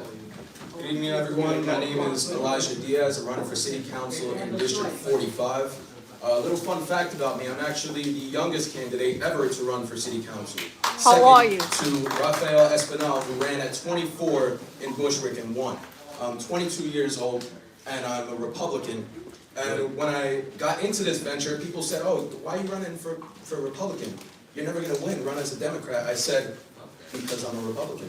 Very good. Good answer. It's very simple. I'm a Republican. I stand for conservative values. And Mr. Wren forgot to mention Brooklyn GOP, who closed off their line, who will not back or even interview a historical candidate, 22 years old. They will not even put me on the ballot when I'm the only one that has ever contested the Democrats in that district. The first one. The first one and the only one that will take them down, whether Richie Barsimian decides to give me the line or not. If I don't get the Republican line, I'll run on the conservative line. Anyway, I'm taking down Farrah Lewis, who also practices nepotism in that district by allowing her sister to be the district leader so they can all be in cahoots to dismantle Flatbush, Brooklyn. I'm running in Flatbush, Brooklyn. My areas are Flatbush, East Flatbush, Marine Park, which is the only Republican stronghold there, and Midwood. For the past couple of years, I've been a small business advocate. I've worked all over New York City, in Harlem, in the Bronx, in Queens, in Brooklyn, directly with small businesses, educating young entrepreneurs about finance, about psychology, about history, about mental health, and everything that they need to protect themselves from the Democratic stronghold that seeks only to destroy them and to destroy New York. So I'm standing here today as the youngest candidate for New York City Council, and I will be successful with all of your help. Good job, man. I will only run as a Republican, ever. Good. I will only run as a Republican because I stand on my conservative values. I'm not going to back down to rhinos. I'm not going to back down to the Democratic Party or anybody that tries to get in my way. I'm here for the people, I'm here for New York City, and I'm here for each and every one of you. As a man of God, God bless you all, and let's go win some seats. Yeah, good job. And you can find me on Instagram mainly at Diaz for Brooklyn. My website is Diaz for City Council. Again, my name is Elijah Diaz. I'm the youngest candidate for New York City Council on the Republican line only. And you're the smartest one. Thank you very much. Wow. Good job. Spirit there. Next, Patrick Timmins. Oh, you're running for Manhattan DA. All right, good. Okay, you got the drill. Name? Hello, everybody here in Queens. Thank you for the invite. Glad to be out here. I'm from Manhattan. Went to high school in the Bronx, and I've lived in Manhattan for the last 40 years. Born in Washington Heights, my family's from Inwood, and then my grandparents were living in Hell's Kitchen. They're from the other side, so I'm very cloaked in Manhattan. Right now, just think about this. If I wasn't running, Alvin Bragg would have a clear sailing straight through. Now, the Republican, I think she's a fine candidate. She's not here tonight, but that's going to be tough. What I do with Alvin Bragg, well, if I lose, will only help your Republican in Manhattan. Has to. So we've got a tough petition month ahead of us. We will succeed. We will primary Alvin Bragg, and I'm going to go after the following. Number one, subway crime. In Manhattan, those platform pushings, those subway slashings are making everybody tense. Bragg has said that he's ambivalent towards subway crime. Meantime, we do need the cops. We need Bragg and the cops to work together. And it's understandable, 4 commissioners with the cops, problem. I will work together with the cops very, very well. I want to stop that subway, have the cops ride the cars, have them stop fare evasion. If we don't stop fare evasion, whether it's the buses in Manhattan, everybody coming through the back door, or everybody scrambling like rats underneath the turnstile and hopping them, we might as well all get it for free. And you know something? We're going to hear from the MTA saying, whoa, you know, we're not going to... The MTA and Bragg are chicken to enforce that fare evasion. And it's not a big thing. It's just to deter them. It's just to annoy them. I'm going after street crime. There's more knife slashings that I've heard. In Manhattan particularly, I'm sure out here in Queens. There's also, in Manhattan, your toothpaste is locked. If you go to CVS, you go to Duane Reade, your toothpaste is locked. It's got to stop. That's because Bragg on day one said the following. Not going to enforce fare evasion, that opened the doors. Number 2, he said that he's not going to arrest or deal with shoplifters less than 1,000. And number 3, he said, this is the day one moment. He's not going to enforce any resisting of arrest. So there's a big hill to climb here. I know you can't vote for me. I would love your donation, though. I'm at PT4DA. PT4DA. Patrick Timmins. PT4DA. And we're going to have a good run against Bragg. And I hope everyone will get involved because after petitions, this will be a national campaign. It'll go national. People don't like Bragg nationally. It's going to be a national campaign. I hope you'll help me in some way or another. Thanks for bringing me out here. Loved it. I'll do it again. Thank you. Did you bring party affiliation? What? Party affiliation. Oh, I'm a Democrat, and like I said, I should have said that. I'm a Democrat, and I'm a common sense Democrat, please. Okay, good. All right, thank you very much.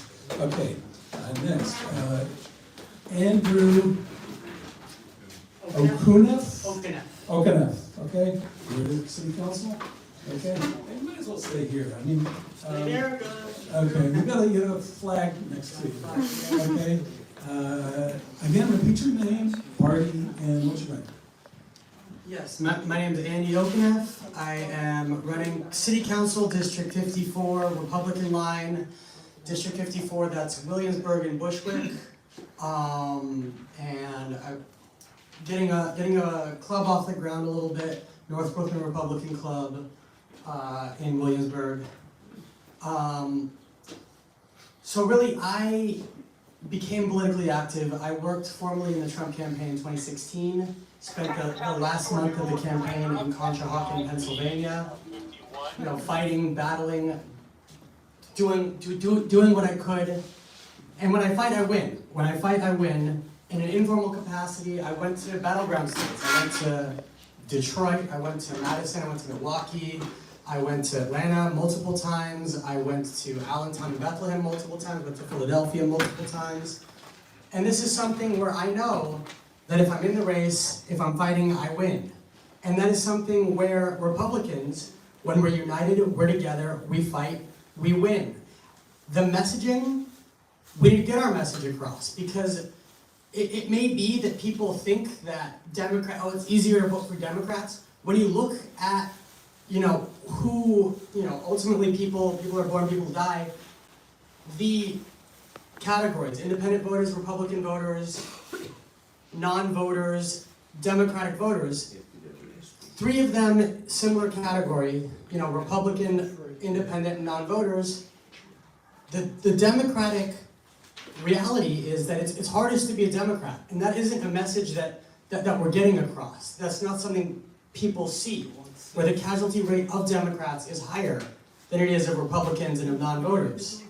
And when we fight, we win. When I fight, I win. And the issues, we are right on the issues. We want, lower taxes. We don't want excess spending. These, immigrant shelters. 1 minute. People don't want them. And so people are voting for what they're used to voting. And it may take a little bit more time than we'd like. However, we get our message across. We're showing Democrats that we have the right, we have the strength, we are representing them, we ultimately have the best platform, and I know that myself, getting my messaging across takes time. However, I'm on my way, we're on our way. NorthBrooklynRepublicans.com is a website. I encourage anyone that goes. I love Williamsburg, I love Bushwick. I wish we were more conservative today. We're pushing in that direction. I encourage anyone, message me, talk to me. Love talking of the issues, and that is where we're at then. Appreciate the time. Thank you, Danny, and thank you everyone here for your time. Thank you. Well, thank you very much. When you say when you fight, you win, I hope that means you are fighting. Yes, sir. Yes, sir. You are fighting. Good. Okay. Please have a seat, stay there, don't go far. And Giovanni Franco, is that correct? Yes. Okay, please repeat your name, party, and the office you're running for. Do I have to use the mic? Can I just project my voice? Is that okay? Do you hear me? All right. So I'm Giovanni Franco, running for District Council 21. Basically because the guy's unopposed and he wants to instill a casino there with the Republican Party. And my decision to run is very recent. As I said, December 28th, my wife was hit by a car, a taxi cab that ran a red light.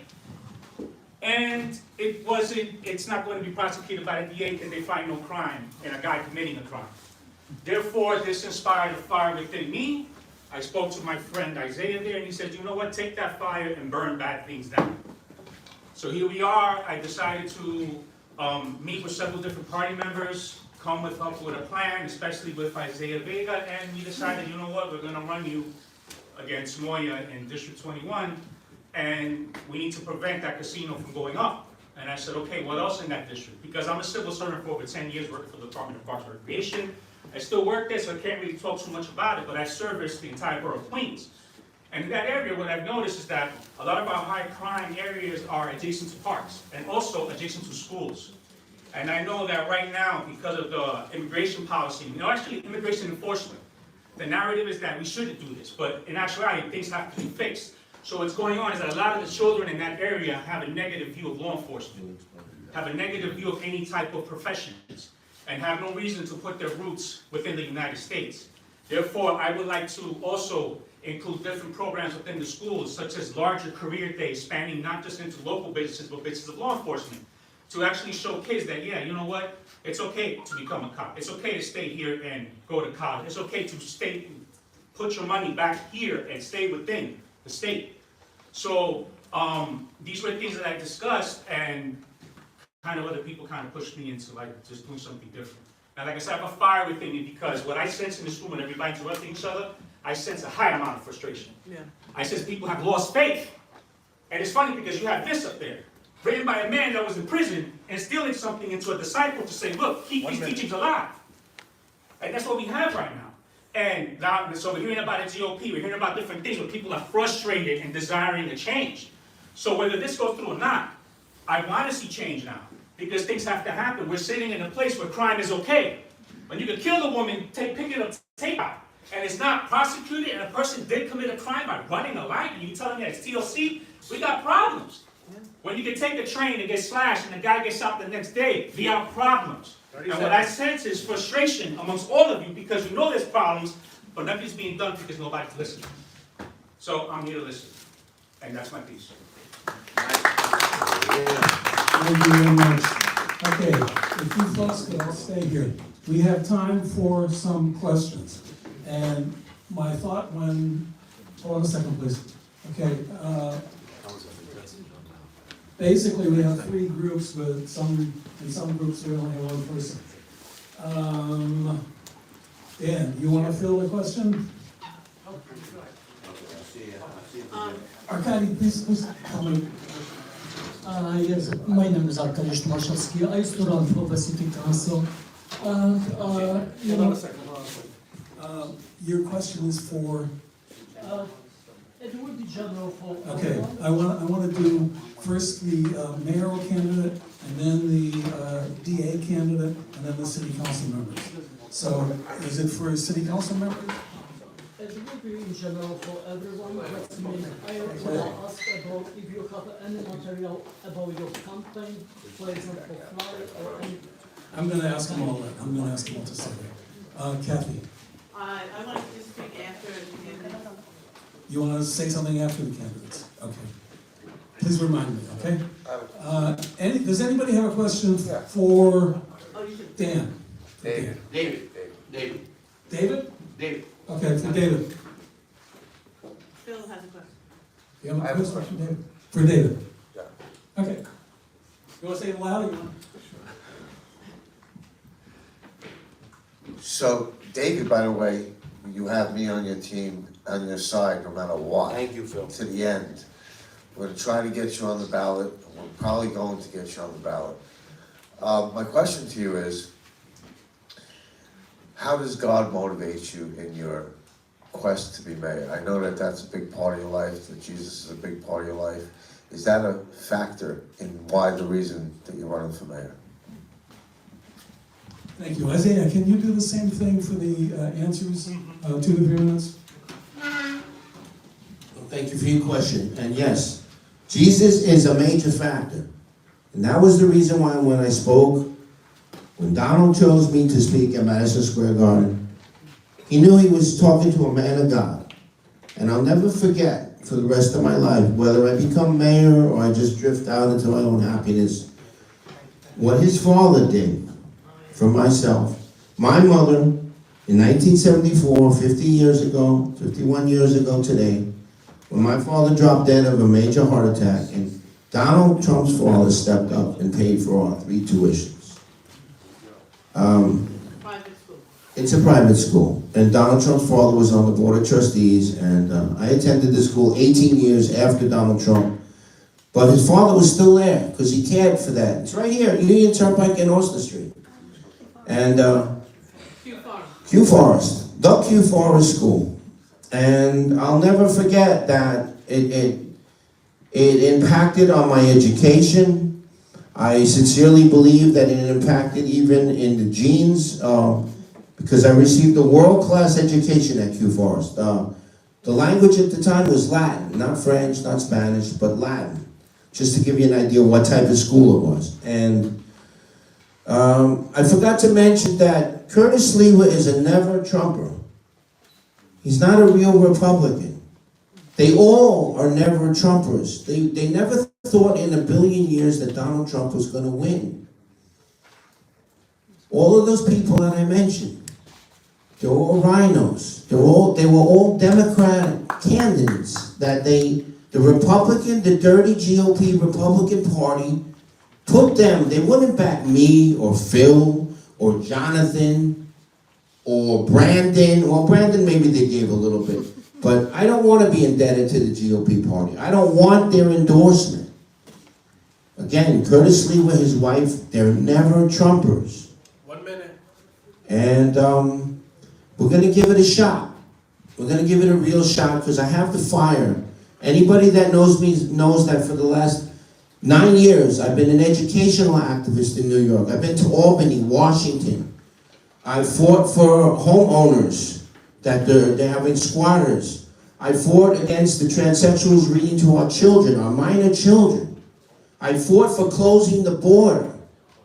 I fought at the Roosevelt Hotel, and Curtis Lewa took credit on TV, saying he's the leader of the rebels. Because the 3 rebels were me, Jonathan, and Raul. And he got on TV to try to pass it off like he organized. Curtis Lewa is not my leader.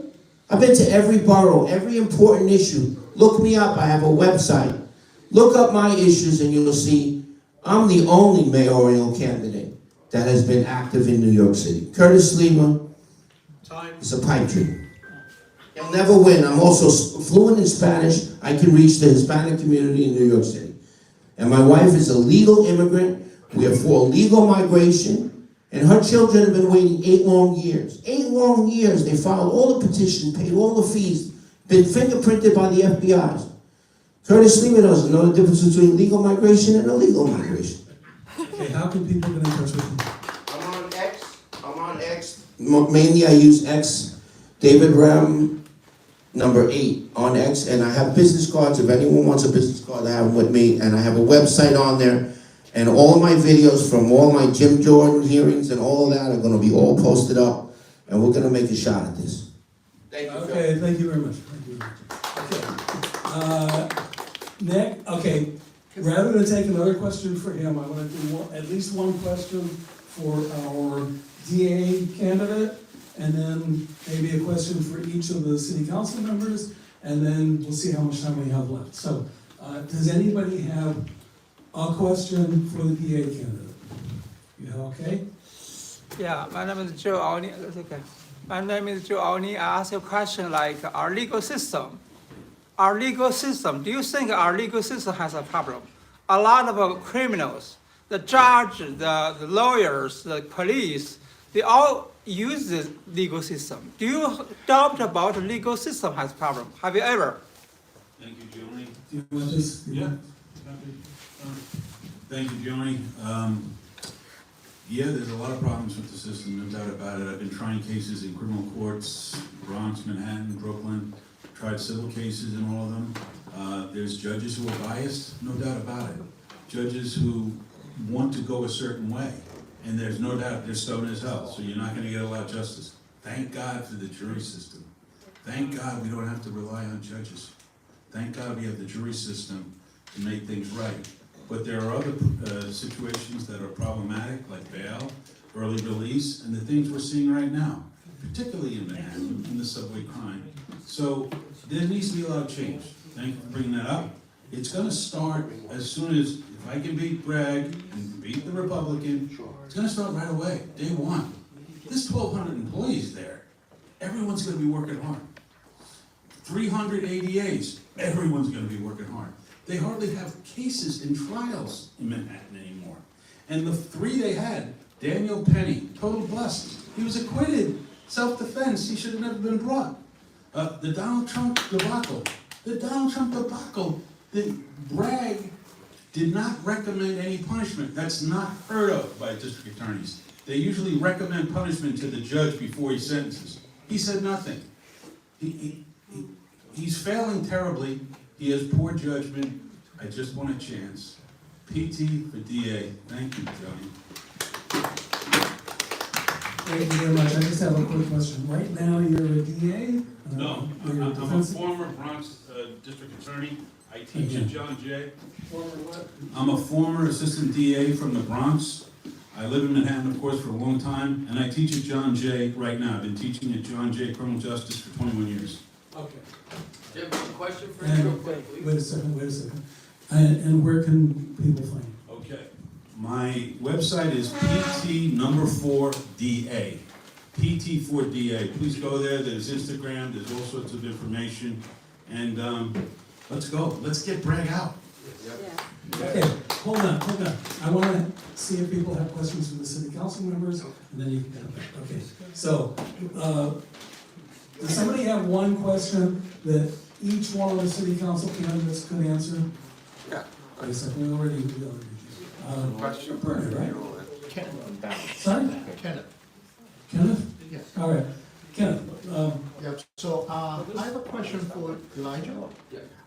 Wait a second, one question for all three. Yeah, I had All one. four. No, three. All Three city three. council candidates. Oh, Yeah. Wait a second. It's a good question. I know, you already asked a I know, question. but you're asking for all Earlier, three. earlier. I just want to say, I want to give somebody else a chance. There's no one else raising their hand. I know, I'm not gonna wait for it. Okay, you want to do this? Yep, sure. Very simple question and very basic question for all the city council members. How long have you been serving in your community? How big is your group? And how confident you can get legitimate signatures? Very good. That was my question. Short and sweet. Yeah, He asked same my thing. 2 to 3 minutes, okay? It's 2 or 3 minutes. Actually, I'm completely new at this. This is something that my wife was part of the Democratic Party, but she was more of trying to get the money that they hold back and put it into the education system. So she began to fight for schools and schooling and upgrades and such, and I kind of learned by her. It's getting out there. It's going out there and speaking to people, stopping at the schools, standing in front of the schools, getting on your feet. And since currently Mr. Moya is running unopposed, I can walk around in this district and talk to people. I'm also bilingual. Getting signatures, I will just go out there and get them. As far as serving experience, I served the community for years as a civil servant. A lot of you may think that you know me from my face because I've actually serviced your locations all through here, working for the department, where people have stopped me and asked me simple questions. And we've been guided into other areas. I know how to function within city government. I know who to get to, who to talk to, and things like that because I've been a part of this on both sides. So that's my answer. Okay, listen, you just reminded me of something. I've got a checklist for candidates with me. So I'd like to give you a copy of it. Anybody else who would like to have that, be happy to. Okay, same question, okay? Right. I bought my house where I currently live in 2013. So I've been in the community for 12 years now. Before that, I lived 5 years in Manhattan. I'm originally from California. I came out to here for school. I went to Cooper Union East Village. My original plan was to do 4 years here, move back to California, did 4 years here, find a job here, bought a house here. My life is here. I'm in New York now for a long, long time. Building up from the ground, Republican activity. I've had some small meetings, teams in terms of where my energy is. I'm full-time at this. I've made lots and lots of business cards, and I have tons of business cards. I'm looking to give these out to anyone and everyone. I know my neighborhood. I know the venues. I know the bars, the locations, everything. Getting through, getting on the ballot, and making a splash. I'm at it. I'm doing it. I know that right now basically full-time now, that getting on the ballot, and then after that, it's getting your issues across, getting your points across. I speak better Spanish than Gutierrez, who I'm running against, which is, is something. I grew up bilingual, and yes, I appreciate the question, the opportunity. Okay. Thank you. I like the fact that you've got all these business cards, because name recognition is one of the biggest obstacles that anybody who's running for office has to face. Just getting, how hard it is when you meet somebody, I'm John Smith or whatever, and then 5 minutes later you can't remember their name. That's a very good thing to do. It's a very good way to spend your money. Okay, same question, please. Yeah, so I've been serving professionally in my community for about 2.5 years, since I was 19 years old. But in my community, I've been serving since I can remember. Growing up in my neighborhood, I was always involved in philanthropy. I was always involved in helping out locals in the community. It was a really tight-knit community as I was growing up. It's since kind of gotten a little bit weaker, but we're looking to bring that back. With my candidacy, I have maybe about 10 to 20 of my own people that are ready to go and help me get signatures. However, I have great constituents among all of the clubs, the various Republican clubs that I'm involved with. So I know that they'll be definitely helping me out. And Danny Mayo, he's been extremely influential for me. So definitely he's going to be a big factor in helping me get those signatures on time. And I'll be able to follow the due process and do it the right way. And I believe in doing it the right way. And Danny Mayo, I hope he can definitely help me out with that. Okay. Thank you very much. Okay. I think we have just a few minutes left. Does anybody else? Can I ask a question to him, please? Yeah, I think so. Okay. Great. You want this? Sure, why not? Yeah. Yeah, because you're a DA candidate, I've actually submitted numerous FOIL requests, second requests, FOIL requests that are repeatedly unanswered by mostly every single public office in Queens, because I went down the open records list and I sent it to everybody. I also submitted a package to the DA. I also submitted a package to the DA with all the forged signatures that are part of county's petitions from last year. So my question to you is, are you prepared to defend the people's right to public information, and what will you do when you have forgeries on the petitions? How do we combat them, and can you do that? Do you mean on my petitions or just in general? On county's petitions. Okay, county's petitions. Apparently, that goes through the Board of Elections, and then it's either deemed valid or invalid, and you can cure those problematic petitions. If it goes further, and I was DA, I'm all about transparency. Nobody knows what Brad does other than these target high-profile press cases. What else is he doing? The subways now are amok in Manhattan, and that's a problem. But to answer your question, I think you go to Queens Board of Elections. I think that they then review the ballot, the petitions. They deem it valid or invalid, and it's subject to 10-day cure. So your lawyer, yourself, whomever, can cure those petitions. That's the important time to jump in on it. If it goes any further into the court system, it's problematic. So you want to get the petitions right. You want to get more than you need, of course. Go down to the Board of Elections and you file them. Usually it's filed by an attorney or someone like that. And then there's the review by the other side. They'll be looking to, kick you out or damn some of your petitions. So if they do, and the Board of Elections says you got to cure this, then you try to cure it. Whatever it is. Maybe you were missing a zip code, something like that. It's a fight, it's a big fight, and it's a threshold point for any politician. You gotta win the petition battle. Begins Tuesday.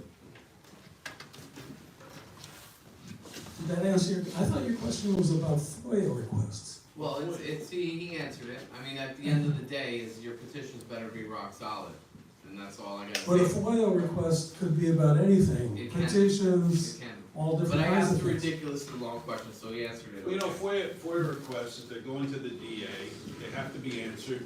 If you don't get any answer in 30 days, you write again.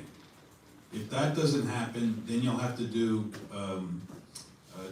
a petition in civil court in Queens, and that usually will bring them around. but hopefully they answer the first time. Thank you, Jim. That's what I needed to know. Okay, I think we are out of time.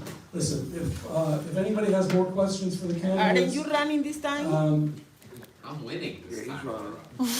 You can, I'm sure they'll be able to hang around for a few minutes. What do you do? One thing I want to suggest to. She'll want to speak a moment. Sorry? Oh, that's right, you wanted to say. Hi, yes, I'm Kathy Lally, and we voted at the executive board for me to speak about, every day we see, every day's Christmas. Donald Trump's making big, great moves, right? Yeah. So I'm just gonna talk about one, and he canceled congestion pricing. Put a big smile on my face. Even though Kathy Hilton said she's gonna keep taking the money, she's not getting it. Yes. Yeah, use the power of the force. What did Eric Adams do for congestion pricing? Nothing. You don't understand. He could have been a hero, instead he's a zero. Okay, I want to make a suggestion to everybody who comes to this club regularly. Please bring something like this, so that you can take notes, write down candidates' names, and maybe help out with their campaigns. But anyway, you remember their name, you know how to contact them, maybe give them money, whatever. Just a suggestion. Okay, as I said the last time, these people are doing one of the hardest things it is for any human being to do. Running for office is very, very, very, very, very difficult. Please give them all a hand. Yes. Thank you for taking the challenge. Okay, with that, I'm going to give things over to Danny. Okay, now, as Kathy Lally sort of indicated, at our board meeting, we said we should put in the agenda what Donald Trump has done in the past 30 days. And I'm sure, as you know, it's just flirty. Every time we want to put up a list, there's something more to be added and added and added. So eventually we're going to put up a website of the things he has done there, since it's just so dramatic there. Anyway, so we're basically going to be wrapping up. Ask them all to drive a sort of put a 50-50 ticket. Would you please read the name of the winner? The winner can go back to the table to grab anything you like. Okay. Well, I have a comment. Oh, sure. Yeah, all right, go ahead. Yeah, President Trump has done so many things for the people, but he has not forced Eric Adams to reinstate the thousands of police officers, firefighters, teachers, sanitation workers that he unlawfully terminated in 2022 because of the unconstitutional COVID vaccine mandate. We have reached out to him, he acknowledged our letter on November 26th, but he has no acted upon that. So if you have any contact with him, please let him know that he has to force Eric Adams to reinstate us. He can use the power of the purse, the same way he did it for the congestion price, to have Eric Adams comply with our constitutional and labor rights that have been violated by him. So, thank you, Maura. And David Ram, you have the letter you write. Thanks. Or when I'm elected mayor, I will reinstate I'm a New York City employee myself, municipal employee. Work for the Department of Sanitation. And I will reinstate everyone, teachers, firemen, police, hospital workers, with back pay on day one. Eric Adams will never do it. Will never ever do it. Curtis Lewa will never ever do it. I forgot one thing. Would everybody please give a big hand to our timer?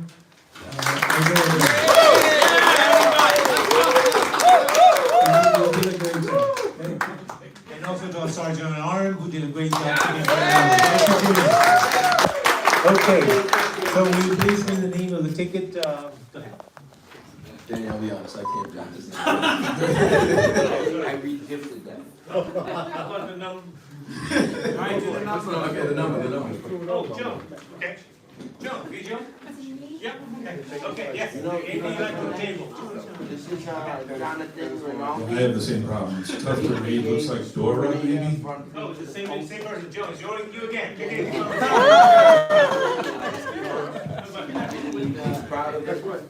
Eric? He does. Eric, anything on the table? Eric, two times. Two times. One again. 2 times. Okay, Eric. Okay, guys. Yes, Aisha. Just want to make two quick announcements. At our club, we're having our Lincoln dinner. We're gonna have a Lincoln dinner on March 2nd. I know it won't be. Motion to end the meeting. Announcements. Alright, so anyways, we're gonna have a Lincoln dinner on March the 2nd. We hope that all of you can attend. Our invitation is here. Can you hear? It's too loud? Closer? Okay, is that better? Yes. All right, fine. Okay, so we're having a Lincoln dinner. It's on March the 2nd. Hopefully all of you can attend. We're honoring America's mayor, Rudy Giuliani. Yes, as well as we have Sarah Connor and our locals, our local heroes such as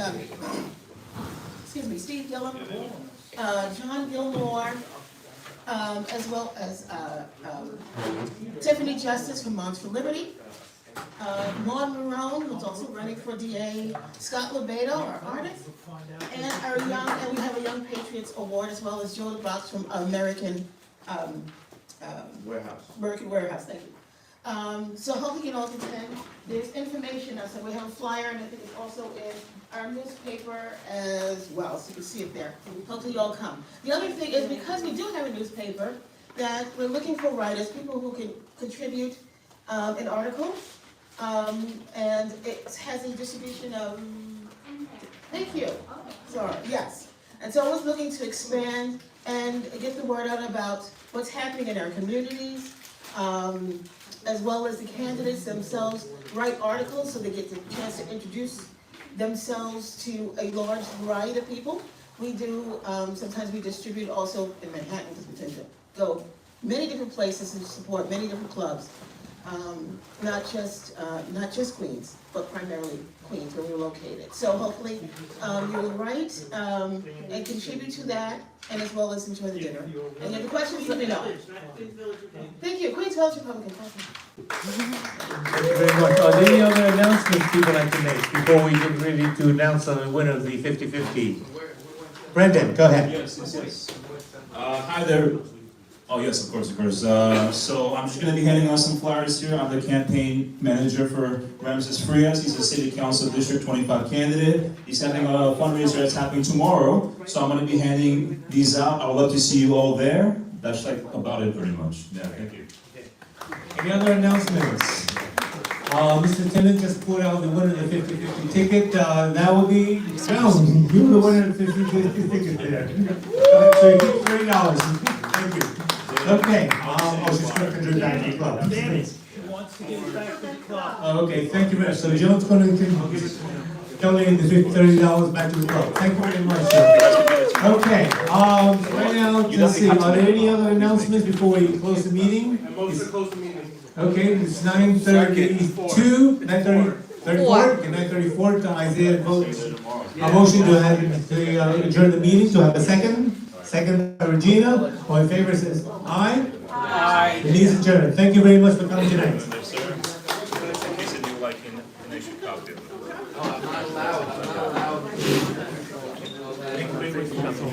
Thank you.